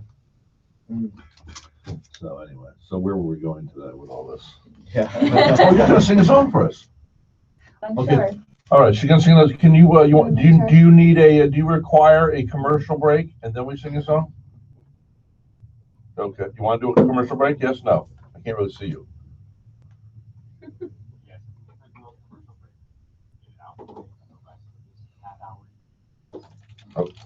So, okay, we'll do a commercial break. Yes. Okay. All right, we're gonna do a commercial break now, ladies and gentlemen. You gotta come. Today's listen.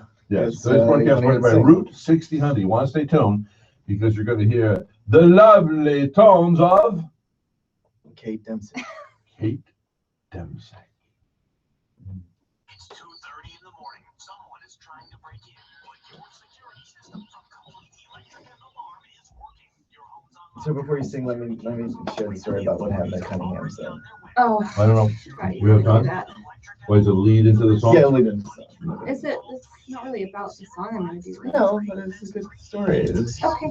I still don't know what story you are planning on telling. We're not going to have, I don't know how much time we'll have. Well, we'll have 7 minutes. Song's probably 3 minutes. Okay. yeah, more than that. Take a minute to Short, go through. it's a short one. It's the shortest song too. I realized as I was trying to pick a song that like every Bob Dylan, I really wanted to play a Bob Dylan song for you because I know how much you love him. But every Bob Dylan song has like 10 verses. So it's Yeah, like- that's amazing. There's See, no talk about the short. flow, a pipe flow.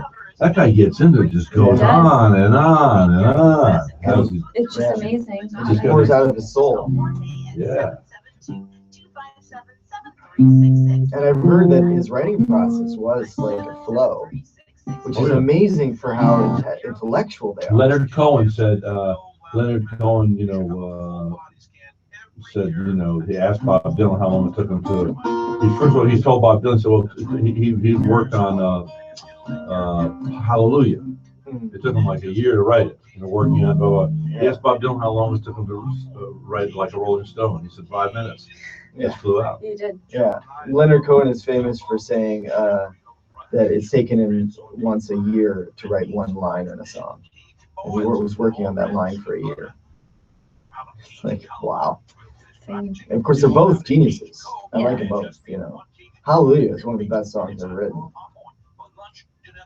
It's a good song. Of course, it's good. I don't know how God would feel about it. It's good he didn't add another verse, because if he did, it would have been another year. Back in 10 seconds.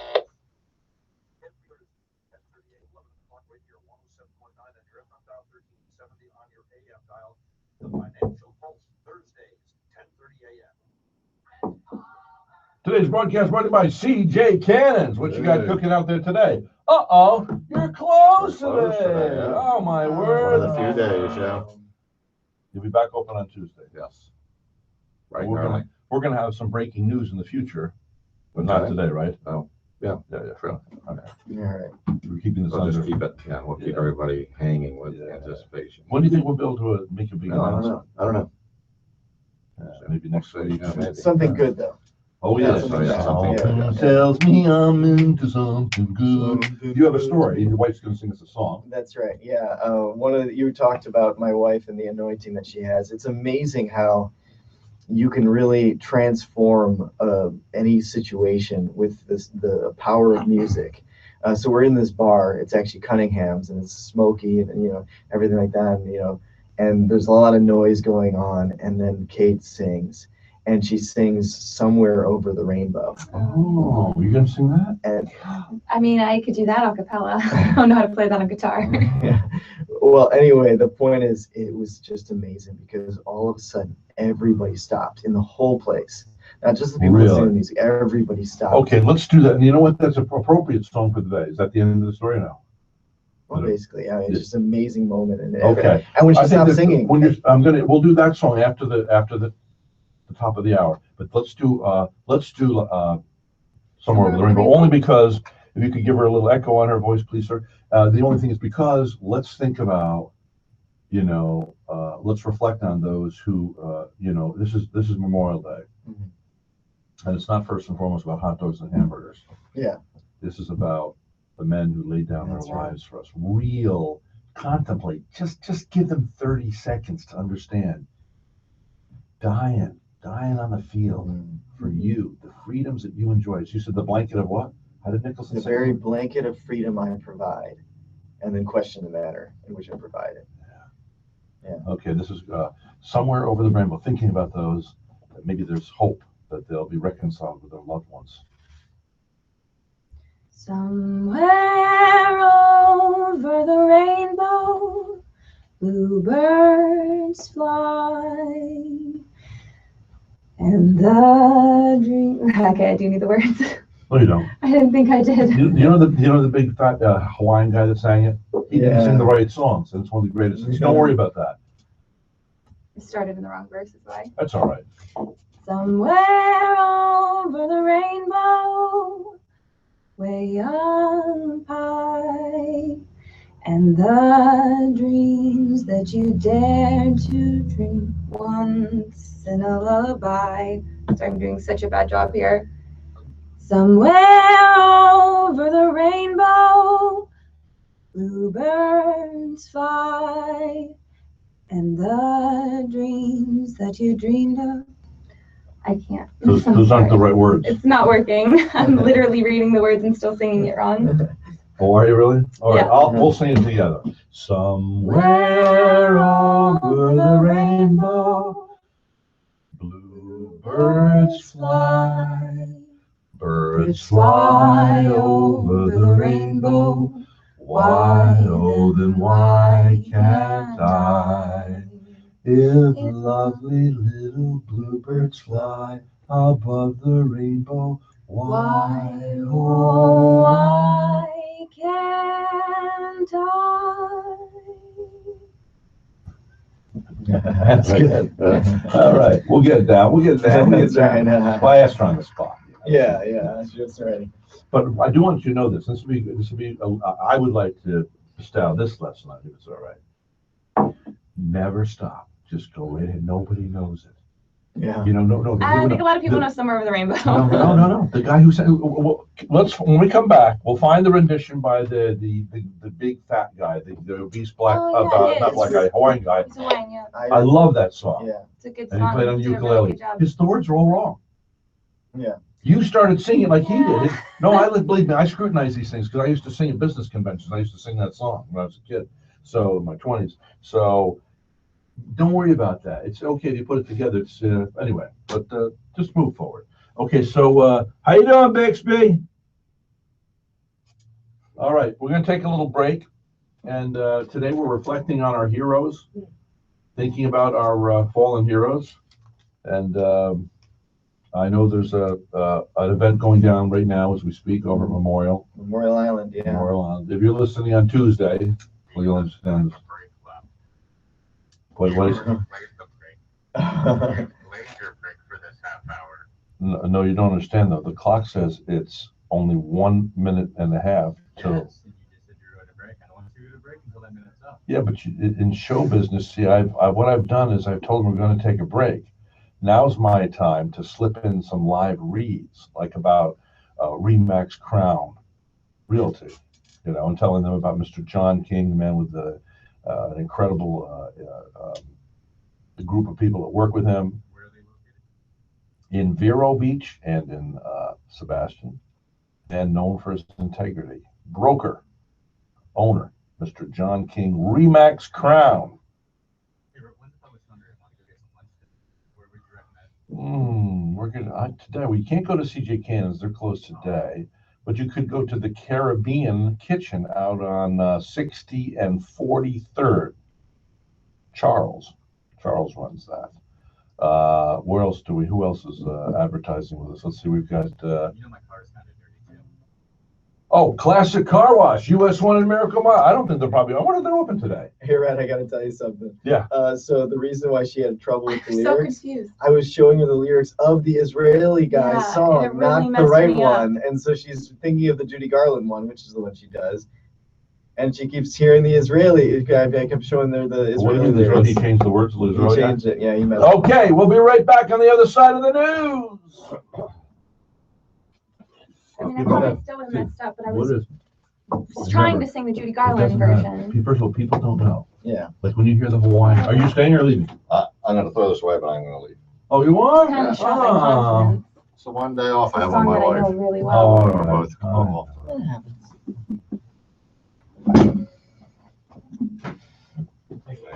All right, see you, Chuck. Chuck, Buck.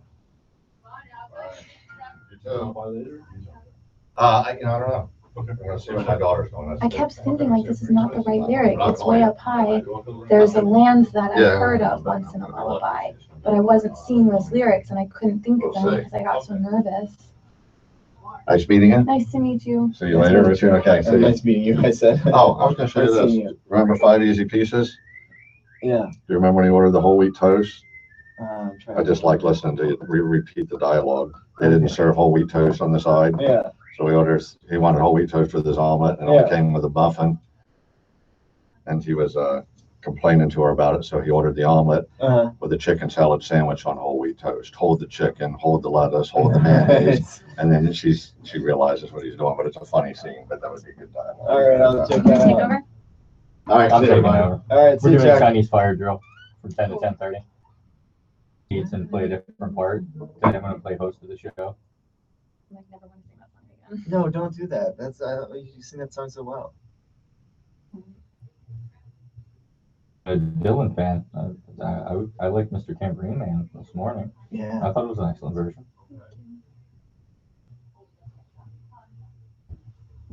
Do I have to say for the last half hour or do you want to? No, you have to sing because he wants you to sing. No, I don't want to sing more. It's like ruined everything. It like really shot my confidence. I don't want to sing.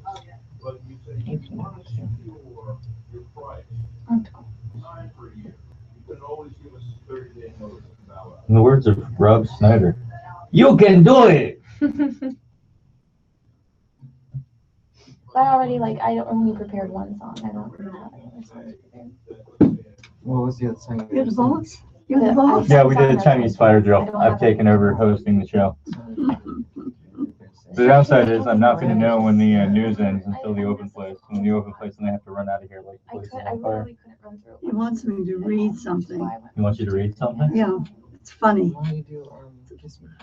If Hillary becomes president, that'll be the first time two presidents have slept together.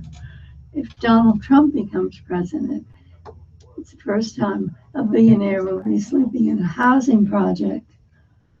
And what's the other thing? If Bernie wins? I'm raspy today. I don't know whether I should read it.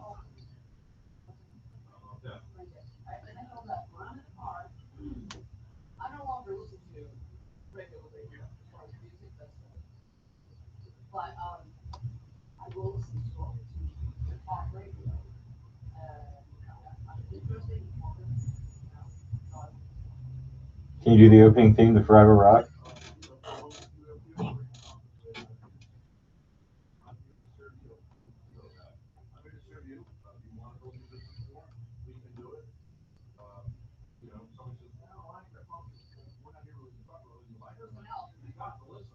Sure seemed so much more fun before I came into it.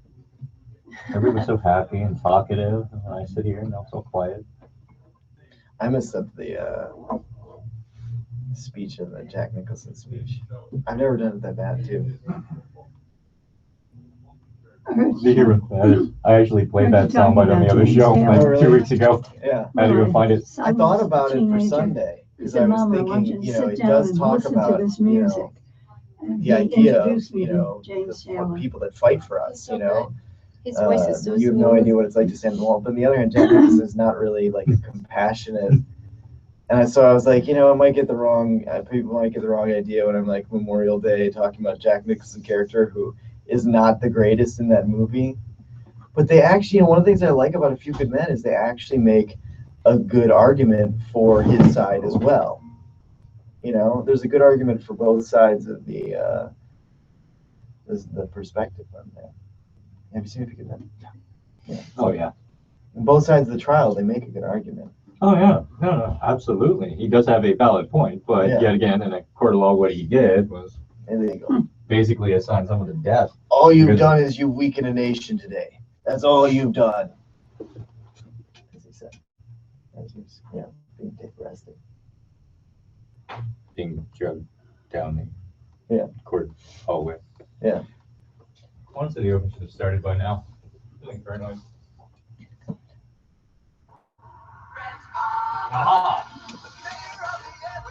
No, we're not on now, right? No, you're not on now.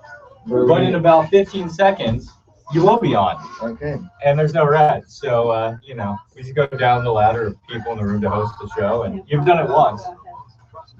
Oh, this is awkward.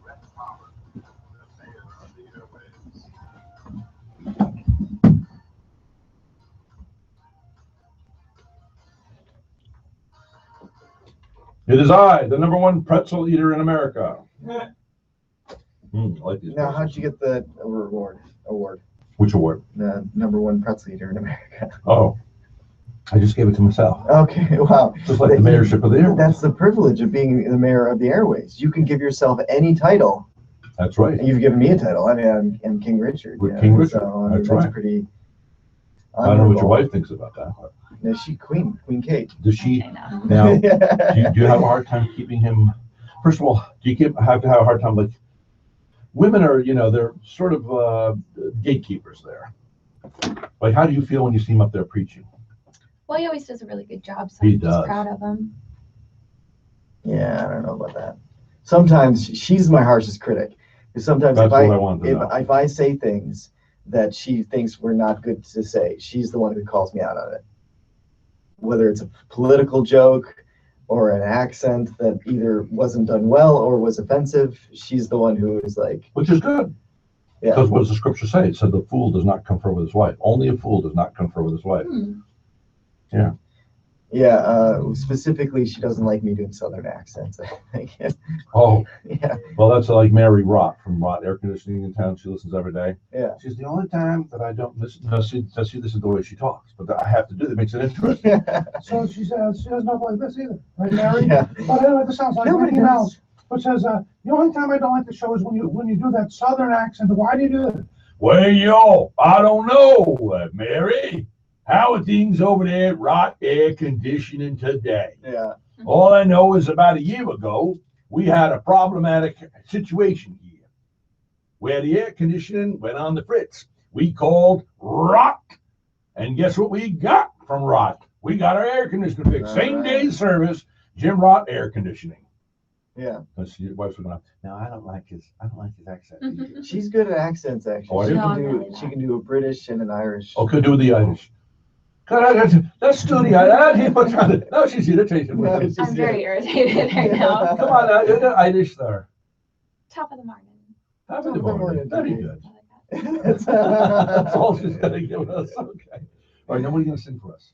Well, I didn't really have anything besides Mr. Tambourine Man prepared, but I think a long time ago I was here with my boss Mark Rodolico, Oh, and I sang. you were on the show? I was on this show a very long time ago. I wasn't supposed to be. I was supposed to advertise for a bake sale, but then I ended up staying the whole time. And I sang. Was I here? Yeah, Oh. yeah, you were here. It was This a is long time before ago. That was you years knew ago. me. And I sang Ambulance, which is an Isley song, which is one of my favorite bands. So I thought I could just redo that one. Okay. Because I just really like that song. It's really good. No, what's And she's got a pretty guitar here. It's Very it's pretty. got a heart in the center. It's actually Richard's guitar. could you tell the backstory of Ambulance a little bit? Because I think it's a cool backstory. of the Well, song. it's Hold on, let me really hold sad. on. Let's go It is live on Facebook. And let's see, let's go live video. Okay, it's connecting. Speaking of live video on Here we go. Facebook, where were you? You asked me to go live on Facebook, and then you never showed up. And I had all these people log on. I'm like, "Where's Rhett? Rhett, I did this for you." I don't know. Well, what the? Yeah, it I was don't know. really- Maybe something went wrong. I was But really right now, just- now, what's the song you're gonna do? It's called Ambulance. It's Okay. a song. The band is Isley. The song is Isley. And what's it about? Your husband wanted to give a lead in here. It's really sad.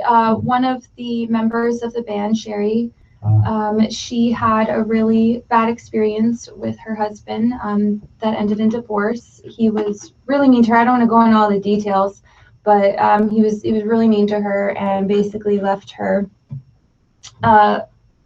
stranded, and it ruined her life for a little bit. And so I think as a family, they wrote this song just to kind of represent that time in her life where she experienced such tragedy. So yeah, that's why it's called Ambulance. All right, go for it.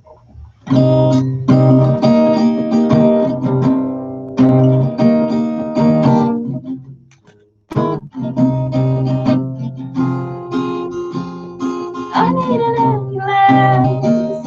I took the worst of the blow. Send me a redeemer and let me know if I'm gonna be alright.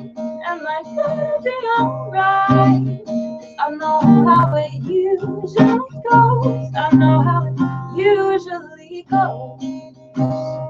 I built a monument for the love we used to know that is falling, and you say that I'm gonna be okay, and yeah, I'm gonna be okay, but it doesn't seem that way. No, not today. 'Cause I was told to get out, told to leave, told out my things in the parking lot. No, baby, yeah. Just send me that ambulance. Oh, no, just send me that ambulance. Oh, whoa,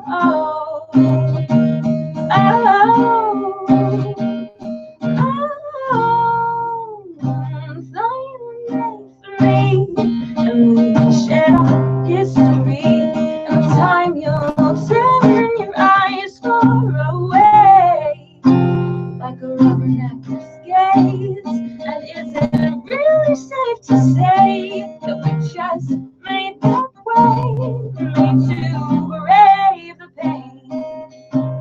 'Cause I was told to get out, told to leave, told out my things in the parking lot. no, no, no, no, no, no, no, baby, yeah. Just send me that ambulance. So, no, just send me that ambulance. So, oh, oh,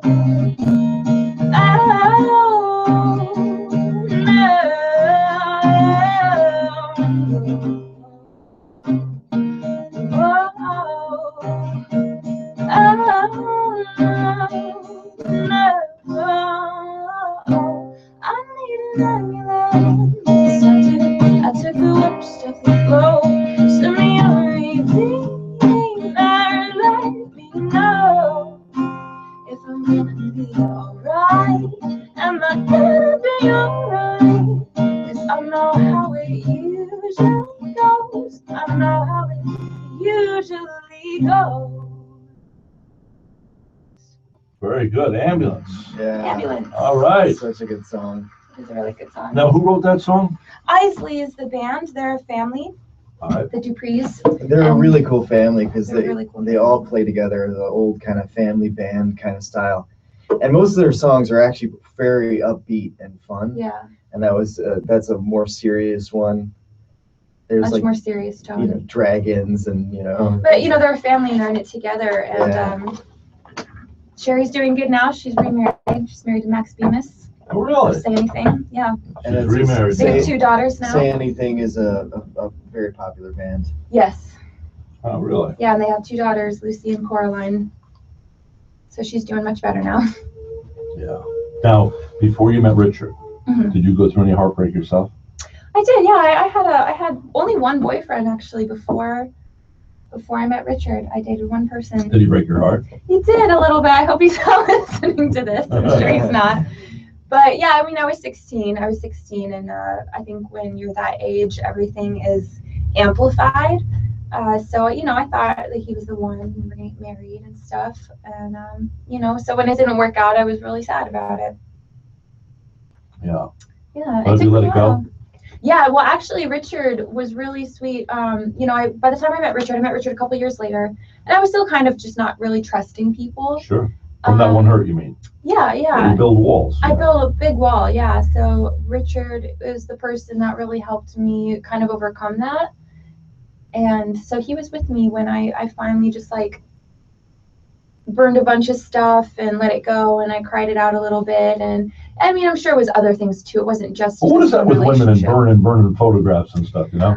It's It's like, like guys a don't do that. permanent. Unfortunately, Come on over, it's Richard. I'm going to burn some pictures That's of right. my ex. No. Never mind. Yeah, unfortunately, it's illegal to burn the actual individual. Yeah. So that they will So burn next it. best Oh, is that what it is? No, it's just it's a Blatant violence. it's a permanent way to say that this is not going to control my life anymore.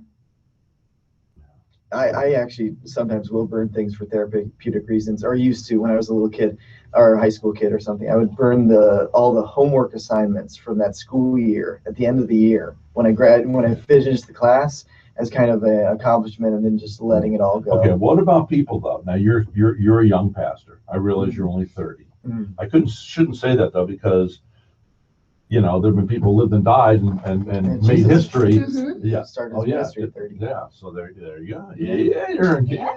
company Good there. company. Yeah, My boss was a carpenter. that's right. So somebody has the tin cans tied around the string that's on the back of their lives. They're Mhm. dragging those tin cans around. Yeah. How does one, really let go? Mm. I mean, and it's sort of flip in a sense. I don't know if you've earned that privilege. You're only 30, Mm. but by the time you get to be my age, man, some stuff's gone down. Bigger cans. Well, bigger Yeah. cans, small cans, big cans, all kinds of cans. Yeah. That's the problem, though. And you're just maybe that's why God kills us. Yeah. Look, we got to can this one, man, because I tell you what, it's like Elvis. Mm. Here's Elvis dragging along all those cans. Yeah. He's got fame, and a glory that should be reserved for God and God Mhm. alone. Yeah. Yeah. And that's why I think musicians and churches have to be very careful to deflect, because the number one sin is they start absorbing the glory, thinking it's about them, and it ain't about them. It's about deflecting to the glory. it's funny because you talk about how I talk about movies all the time, and I Yeah. do. So immediately my head went to a movie. Yeah. But if you ever seen Indiana Jones and the Last Crusade? Yeah. Sean Connery. The funny part about Every this. good woman needs a slap across the face now. Yeah, he did say that, unfortunately. Sean Connery didn't even want to play the dad because he thought he was too young and it wouldn't look right. But I'm too young to play that Yeah. part. Sorry, wrong. You're not too young to have played the part.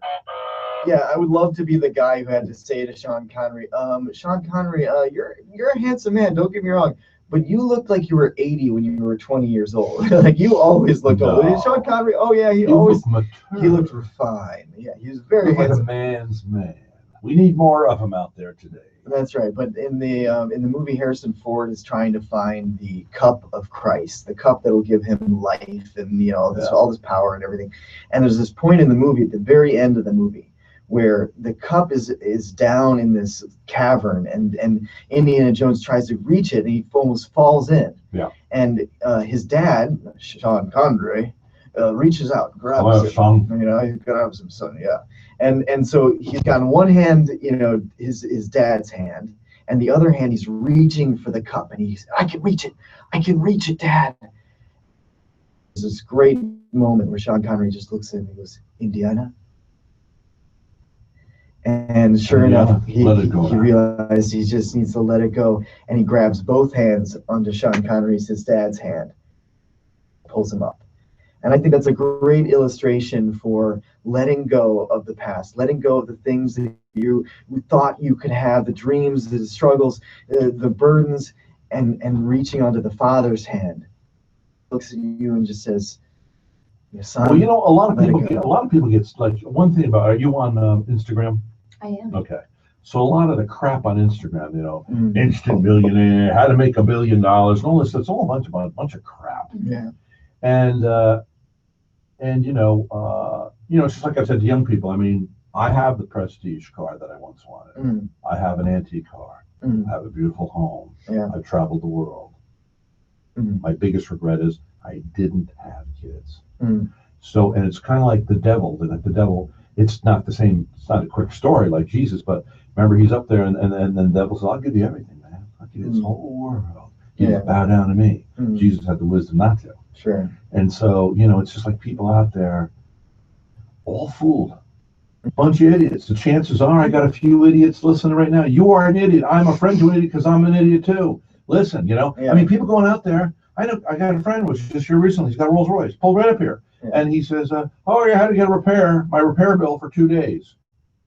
$30,000. Wow. $30,000 for Rolls Royce. You can buy a house. I tell you what, I could go to the Dollar Tree and just kind of hang out all day long and wait for some poor folks to come through the door and just hand them want to have fun? Go out and take $100 bill, wait for the right person to come on, because you got to check them out today because you don't know who's, But if you can and you hand them at the right time, you hand a $100 bill, boy, you're going to see tears of Thanksgiving. So I love that. What's interesting is they did an experiment where they gave people $30,000. Yeah, they gave people $10, $20, $100, and they were before, and then they gave them the money, how happy they were, and then the next day they asked them again. They called them up and they asked them, and they found out that there was of course an increase in happiness, slight, when they got the money, but the next day it was back to normal, right? Yeah. Then they took the same people, or the different people, but the same amount of money, right? And they now gave them instruction: go and give this to someone else. Oh. Well, same thing, right? The bump increase, almost the same amount in happiness. So they were just as happy right afterwards from receiving or giving money. But here's the cool part: when they called the people the next day, they were still happier. They had a higher happy rate. Life is in the giving. And it's like this whole thing is being kept from everybody. We all have this deception. Yeah. And it's like some people never wake up to it. Some people wake up to it when they're 60. Some people wake up to it when they're 14. Yeah. But it's all about the give. It's all about the giving. Yeah. Yeah. And it's all about relationships. And, one of the things you said, how do you let go of all this stuff? My main thing is grab onto something else. Grab onto something you have now, a relationship, or, honestly, for me, it's always my relationship with God that gets me through. And I grab hold of that, and I can let the other things. Well, Jesus said, no man have a greater value than this to lay down his life for his fellow man. Yeah. What do you think happens when a guy, right today, it's Memorial Day, mean, if I could get into it, I could bring myself to tears. Sure. I think if I really focus, I did a little early in the broadcast today, actually. Yeah. And it was like thinking about, The sacrifice. Yeah. Yeah. That they, really, whenever we can stop for a second and reflect on this day, real human beings that gave up their lives. Yeah. I mean, bled, and they're on the field and going, hey, Rhett Palmer is some little kid up there selling lemonade as a 9-year-old. He's going to on a golf course in Poughkeepsie, New York. He's going to get to live a life free. And but he may never know I knew that I did this for him. Do you think that God? Do you think that God has like a? He says, "No man have a greater value than to lay down his life for his fellow man." Jesus laid down his life for us. Okay, yeah, that's right. So, I mean, if somebody's looking for love today, I mean, let's see, what friend do you have that would take a bullet for you? Yeah. That with yourself too. Now, I'll lay odds if somebody came by here with a gun. I've been reaching into Palmer's chauffeur. They don't know you're here today, and the gun starts to fire, and you know it's going to come through the glass. It's going to kill your wife. Would you take the bullet? I would absolutely. Absolutely. There's no doubt. I'll take the bullet for you too, Rhett. I would. Well, maybe that's because you're a pastor. Well, maybe God gave you that heart. You think you would? Sure. Really I think you know would? I would. Really? You know this. Yeah. And then, by the way, a little secret for you, young lady, is when you ask somebody a question, if they contemplate a little bit long, but my professor friend from Rensselaer Polytechnic Institute said, well, then they don't really know. You notice how he was like, there was no double thinking about it. That's right. Just like when Barbara got the cancer and she said 2 weeks into it, says, are you going to leave me now? And I said, no. And there's a lot of stuff we don't like about ourselves. Let's admit it. There's things we don't like about ourselves. Absolutely. And that's one thing I went, wow, Rhett, you didn't even say. Yeah. I never even thought about that. Yeah. I thought, wow. And I wouldn't. If anything, I would be more committed to somebody. I can't imagine people. And if there's somebody out there, that's your business. But I can't imagine. I don't have much esteem for somebody. Somebody gets cancer and then the mate leaves. But that is, it's not for me to judge. Yeah. We don't know what the person went through. Sure. Fear can be devastating. Who knows? Maybe they were rejected or abandoned, and it's like, oh no, I can't handle this, and they leave. Now, I'm not making an excuse for them, but I am saying I'm not supposed to judge them. So I'm not wish to withhold love from someone who left their spouse. But I am saying this: that the test was, and it feels pretty good to know. Wow, I went through a test, man. I passed it. And And that's what it's really all about. And at the end of your life, what it'll come down to is those people in your life that matter more than yourself, and the things that you did that matter more than you. I have one girlfriend. We were together 12 years. We're not anymore. I hope she's doing fine. But up in Troy, New York. But anyway, one of the things she had said to me, she said she would die for me. Now, I remember sitting in that little kitchen and trying and thinking, I think about my whole life. She said she would die for me. Wow. Angela really loved me. That's kind of nice. I don't know. Maybe I'm super sensitive. I love everybody I've ever connected with. Yeah. I just love people. Sure. And when I make a decision to love somebody, and even if they screw me, so to speak, I'm not talking about sexual act, taking their money or doing something bad. Yeah. You still love them. Yeah, if they came around needing a kidney or something. Well, and I was sharing the story on Sunday about a local guy who's a local hero, I'll say. Yes, bring him up. Yeah. Tell the story. Tell the whole story. Dr. We got enough time. McIntosh. Yeah, tell the story. Dr. McIntosh is a young guy. Well, he was a young guy from Gifford. He graduated from Gifford High School. Went to Vietnam. Presumably a black man. Yeah, he was an African American man, and he went to Vietnam. Was very young when he signed up for Vietnam. He was 18, I think, when he actually signed up, and he had a few soldiers under him, and he knew enough about God to know a couple things. He knew that he was going to put the lives of his men before himself, and he also knew that he needed God's help because he cried out and he prayed for God to not allow him to lose one man. And he was put in a few situations, one of which was there was a grenade thrown. And he saw it, and so he jumped on the grenade to try to save the people around him, and thankfully it did not blow up. 3 times that happened. 3 times grenades were thrown. Now we know from his companions, and this is true. This is true, yeah. And here's the story that ended up becoming a really well-known story later on, and he ended up winning the Silver Star. And we actually had at Memorial Island the award ceremony. I was honored to be able to witness this. But the story was they were in what's called a reverse horseshoe, where there's heavy fire in the front.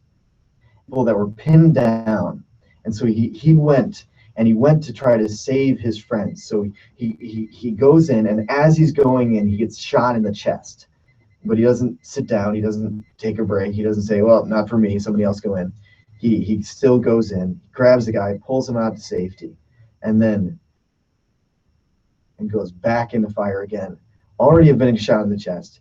Goes back in, pulls another guy out, brings him to safety. Back a third time, pulls him out, brings him to safety. And then he collapses from blood loss. They try to attend to him, they try to patch him up. What basically happened, I'm not really sure exactly how it went, but at that point, some people died eventually. That he wasn't living anymore. They lost touch with him, and it wasn't until many, many years later in Melbourne, after a veterans ceremony, that someone was sharing this story about this guy and whatever happened to that guy. Well, this guy stands up, opens up his shirt, shows the scar, and says, "I am that man." And they reunited, and the people that were witnessing this event, they were the ones who pushed for the Silver Star. Dr. McIntosh, Mac as his friends call him, he didn't push for the Silver Star. It was his friends, and even his family didn't know the story of heroism. Now, Dr. McIntosh, when he went back to this community, he became a pastor. He got his doctorate in religious study, and right now he serves on the Gifford Youth Achievement Center. I want to meet them. I probably have met this guy, but I want to meet him. Yes. I didn't know this story. Yeah, so he still is giving to the community and living for other people, and it's just amazing. A very fitting story on this Memorial Day. How about we sing God? You know, God Bless America? With this? Yeah, you want to do that one? God bless America, land that I love. Stand beside her and guide her through the night with your light from above. Mountains to the prairies, to the oceans white with foam. God bless America, my home, sweet home. God bless America, home, sweet home. So there you have it today, ladies and gentlemen. Thinking about those, remembering today is not about hot dogs and hamburgers, although it is great together with our loved ones and our families that we can do that. But today is about those who died in sacrifice for our freedoms.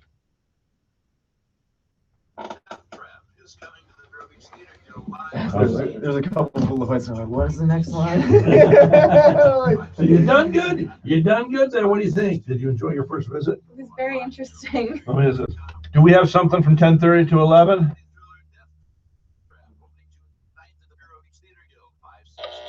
Yes, we have Mr. Just Thinking from 10:30 to 11. Okay, good. That was a good end. Which is pre-recorded and doesn't allow me to play spots, so. Let me play Rhett spots. Palmer. Hey, live. Oh, yes, we're live on We're Facebook. still live, yeah. How many people we got there at the bottom? 6 views. 6 views. 6 viewers. Watch it when we turn it off right now. You'll see how many we have. We have. Oh, like John about, Peters on the thing. John Peters. That's your, now, which brother is that? The one with the beard?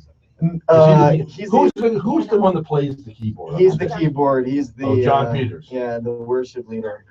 Yeah, and he is also the oldest brother. He's the elder brother. He's the older brother. Yeah. Did I bring up the fact that you moved down the radio that I mentioned that Rubio, they want him to run again? I don't think I forgot to mention. Yeah, I didn't mention that. Because I don't think he should. No, that's ridiculous. I think he's dead in the water. Yeah. That whole routine with the little hands. Yeah. And the way he answered the questions in a robotic way. Yeah. I think he's ruined his career forever. Yeah. Well, that's what I think Trump does to people. I think he ruins their political career. I think Jeb is done too.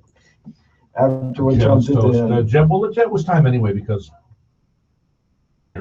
Yeah. But Jeb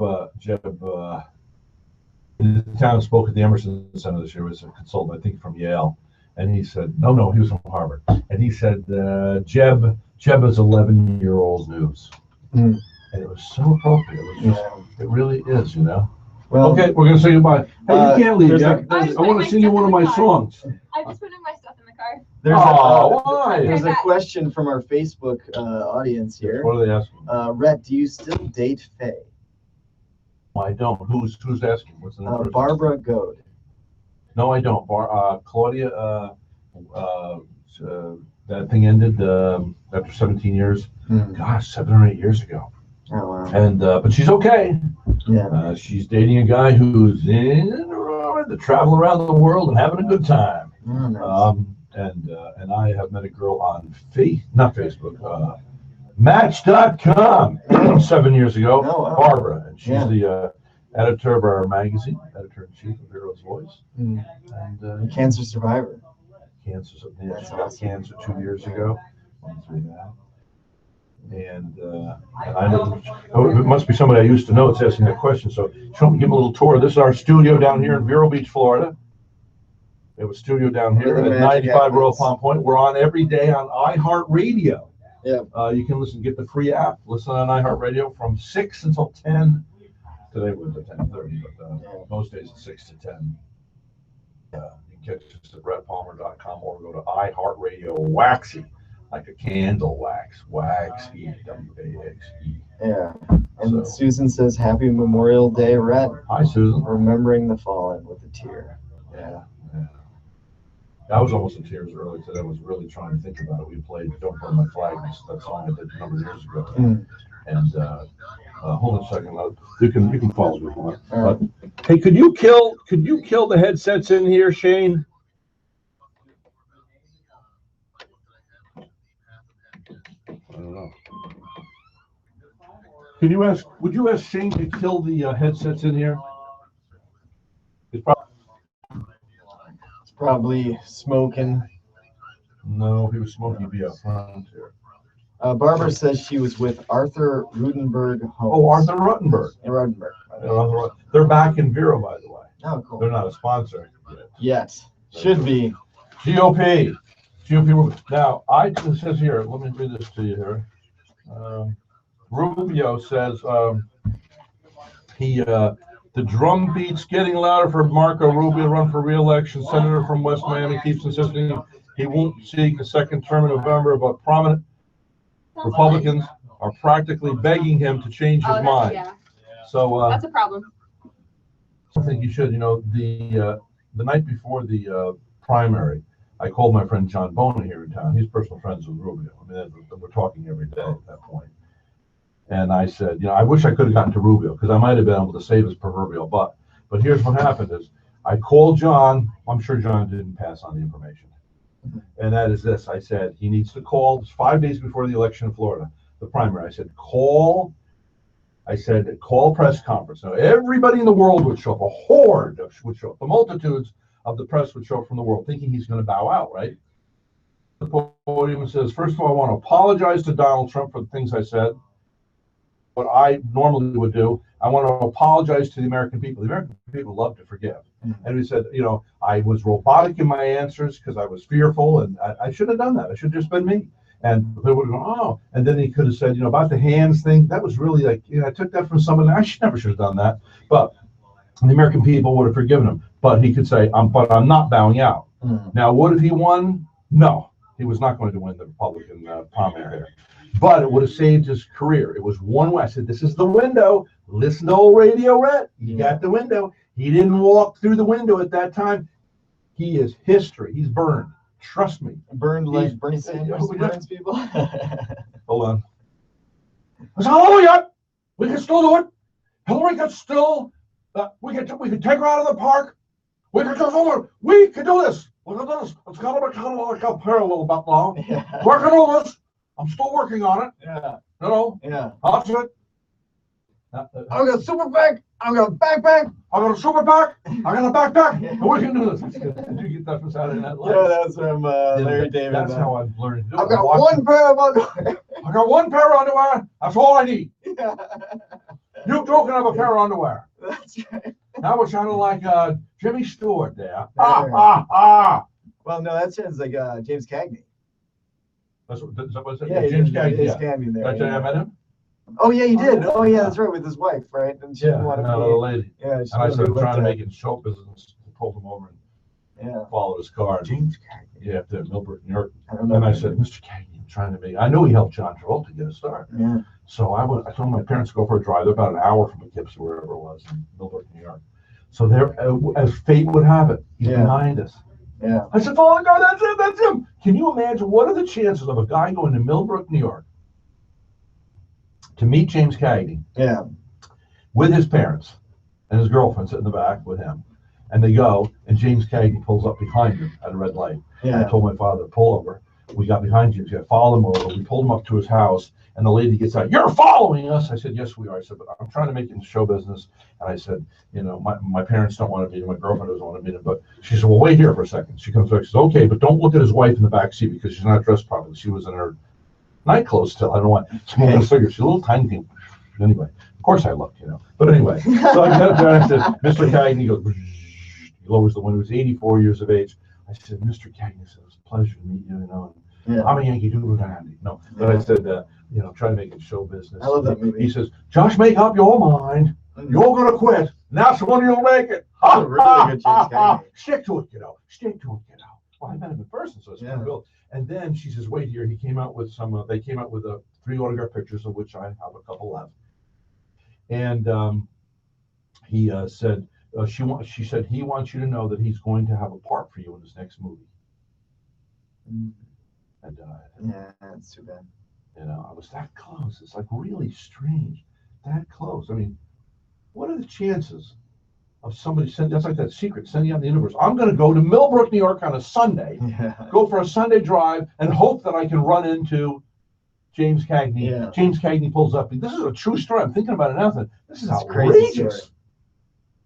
When you step out, this is for you out there, when you step out in faith, God, the universe, God, all the same, one God. One God, yeah. Elohim King of Baruch the Hashem universe. Adonai. Right? Elohim Baruch Hashem Adonai. Isn't that one God? I don't know. Anyway, the Jews have one saying. What is that saying? Okay, Baruch is blessed. So Baruch Atah Hashem Adonai, blessed be Adonai. you said blessed be Lord our God. I don't know what the first one was. Elohim is the name for God. Elohim Baruch Hashem Adonai. I don't know, whatever. Gotta study my Hebrew now. Yeah. But Baruch Atah Adonai Eloheinu melech haolam. now what's Blessed that? be the Lord God, the King of the universe. Baruch Atah Adonai. Baruch Atah Atah Adonai Adonai. Baruch Atah Adonai. Eloheinu. Eloheinu. What's that mean? Eloheinu. I know the whole thing, but I'm like trying to remember now word for word. Blessed Baruch be the Lord Atah. our God. Baruch Atah, like H. Atah. Atah. It's ATA. Baruch Atah. Baruch Atah. Adonai. Adonai. Which is, you know, the Elohim. substitute. Elohim. Elohim.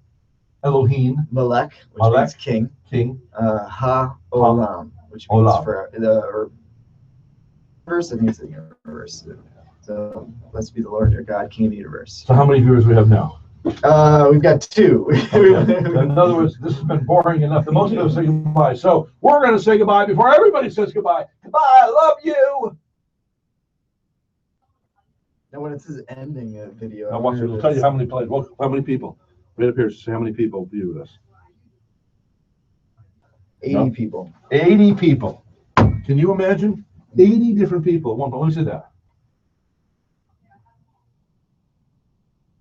Oh, you took it away. Oh, I'm sorry. Yeah, I wanted to see it. Oh, sorry. It was 80 people. It said Susie and Oh yeah, no, it says here 81 views 81, yeah.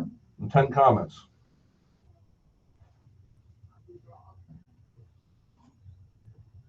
She's probably talking about Kate when she said who's she.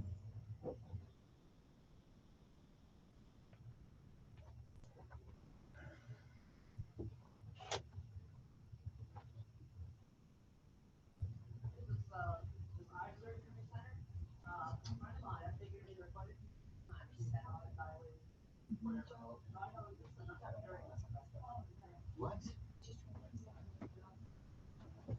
Why would she get rid of us on Facebook?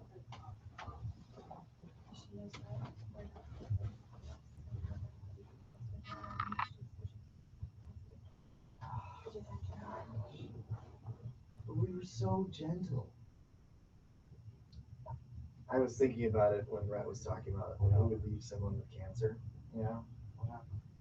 We have a friend that's divorcing her husband.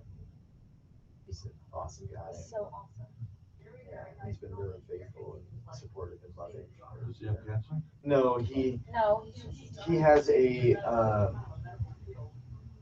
it's not like It's not why though. it's not why, but he He's has. Asperger's, he's Tourette's, but it's not like major. And she says, "Well, I didn't know when I married him that he had Asperger's." And it's like he's super. Like that's an excuse to leave someone or whatever. How long have they been together? 5 years. 5 years. It's just really sad. So she unfriended you on Facebook? She unfriended me on Facebook, and it just really frustrated because I know that it's just because I'm not encouraging her to divorce And him. how do you know she, because you went to her site and said, friends anymore? Well, her husband texted me and he said, I don't know if she's still talking to you, but she got rid of a lot of people on Facebook. So I went to Facebook and I went to her page and it says add friend, which means that we're no longer friends. Yeah. Now, I've had a couple people in the past year who unfriended me, wanted to be friends again. One of them I just ignored. Yeah. The other one I said, why are you friends? You must have unfriended me for a reason, so why do you want to friend me now? She didn't say anything back, so no. I'm not going to say yes. Well, I'm still friends on Facebook. She didn't delete you? She deleted me. I'm not friends with her on Facebook right Well, now. that's because see, the door's open, so leave the door open. So you know. maybe you should see if she'll talk to you. So Chris texts you? Mhm. What do you say? All he said was, not sure if she's still talking with you, but I think she removed almost everyone from church from Facebook. And I said, yeah, it looks like she removed me. I was wondering why I hadn't heard from her. I don't know why she pushed me away. It seemed like she genuinely wanted our advice and friendship. And he said, I think she's trying to push away people who would cause her to change her mind. Makes it easier to rationalize and go forward with her choices. And that he made sure it didn't happen. And I just. You already tried to sell the wedding ring? Why? They're not even, like, she They was don't have supposed money? to. She probably does need money, but. No, she didn't. Okay. What she had an old, I was looking at it closer. She had an old Facebook page she doesn't use anymore that we're still friends that she did delete me. From her current one. Yeah. He said he's still just trying to be as kind and helpful no matter what. He's such a sweet guy. I don't know how to not be honest with her though, that she's why did she say she's just not in love with him anymore, or what happened? She said she's not in love with him more. She said that she seemed to try to make it an excuse, like she didn't know that he had Asperger's and Tourette's when they got married, but he's super functional. He's not like, when you meet him, it's not like it's controlling him. He's Okay, but I can't, just to play the devil's advocate. Sure. I hate that term, devil's advocate. But if you marry some, there is grounds for divorce in the Bible. You marry some guy, he turns out to be gay, he married you under deceit, and that's. But he didn't. Or if you raise your hand against her, let's say you hit her, Yeah. she has the right to just end it. You know why? And be free to remarry, because you have disengaged what you're supposed to protect her, not hit her. So if you become her enemy by hitting her, this is my personal belief, but it's also in the Bible. You can back it up. Yeah, In the Bible. but of course this guy loved her, Okay, provided for her. but let's say you're gonna have his babies. Yeah. I don't want my kids having that. Yeah, but They it's not could eat even. it. But the thing is, I don't know how women it's think. ridiculous. it's She even posted on hereditary. Facebook a while ago saying, just found out my husband was whatever.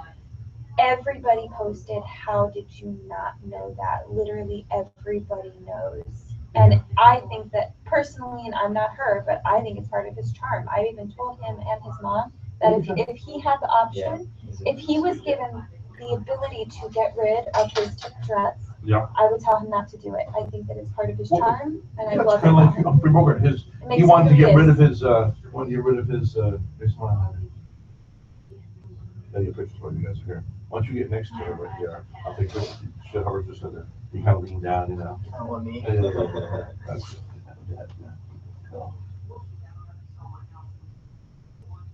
I don't have my glasses, I have no idea how.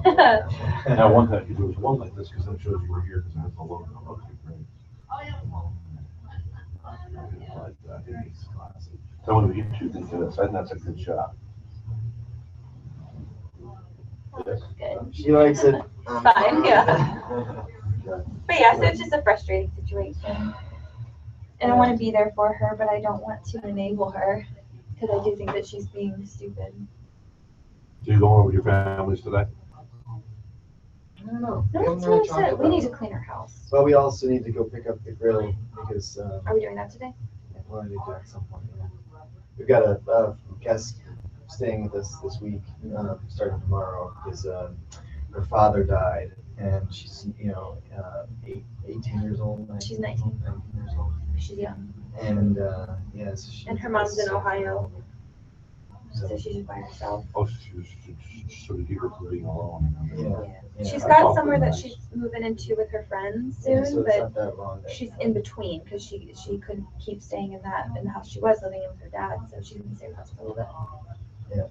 So we gotta get everything ready for that. Yeah, all of her stuffs, all of her bed sheets and everything, and clean her stuff to put them on the bed, but they're fine. And I still need to clean the kitchen. Everything else is kind of picked up, but it needs to be like cleaned. Yeah, sure. Now, I got one song that I wrote that I want you to. Oh, yeah. I haven't finished it yet, but this is one for some reason it keeps coming in my head for you only because it's like I could sell some dance if you don't mind. Yeah. And then I like it to become familiar with some of my. This one goes. I was feeling lonely and blue. Walked around the corner and I saw you.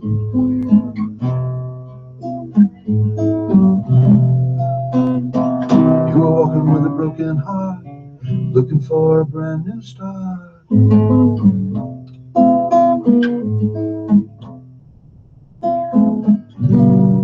And I know I ain't said nothing new, but life is far better when you got to. When I'm holding your hand, I can't sing the blues. It's true. Stocks and bonds, I've had a few. Seeking a mansion with an ocean view. You got me and I got you, and it's true. Life is better with two. Yeah, so like a romantic I song. like the melody too, the chords that you have. It's a really nice chord progression. Nice, just every two. Now there's another one that goes like this. This one goes, oh little sparrow, the path is narrow that leads to him. Oh little sparrow, the path is narrow that leads to peace within. Keep your life and you will find it slips away. Only what is given is only what is gained. A little heartbreak can be what it takes to break you in two. A little heartbreak can be what it takes to make you brand new. Keep your life and you will find it slips away. Only what is given is only what is gained. Oh little sparrow, the path is narrow that leads to him.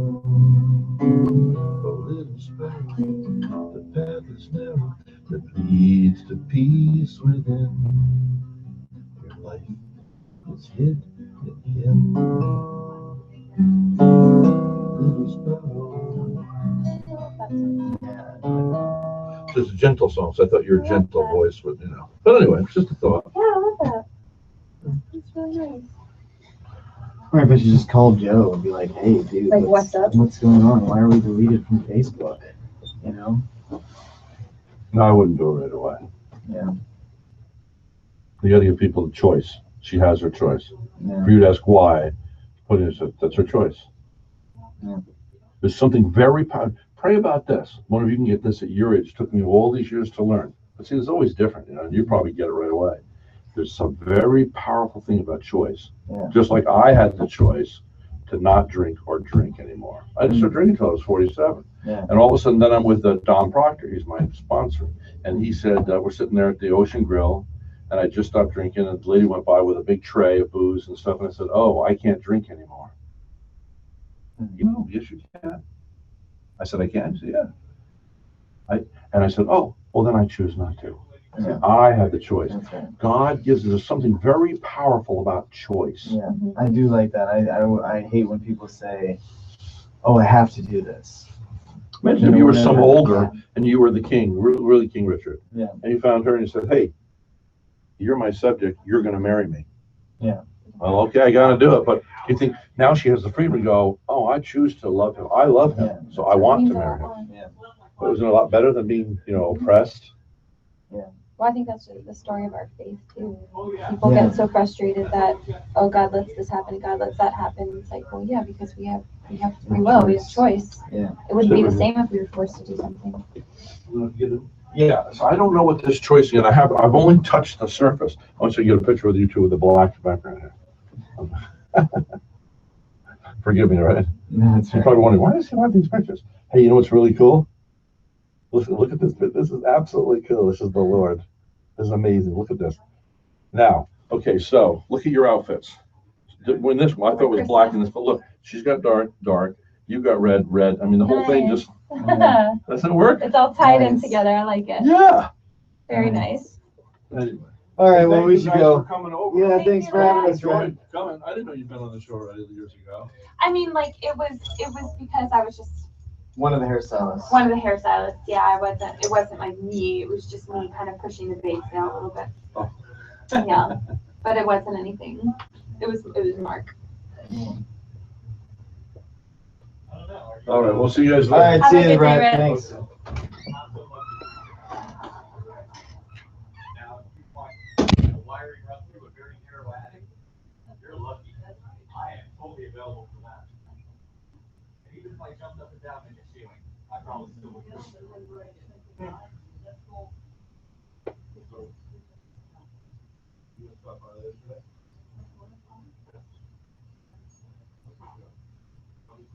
Look at this. And funny thing is, look, she's wearing dark. He's wearing the red burgundy. Dark walls and burgundy.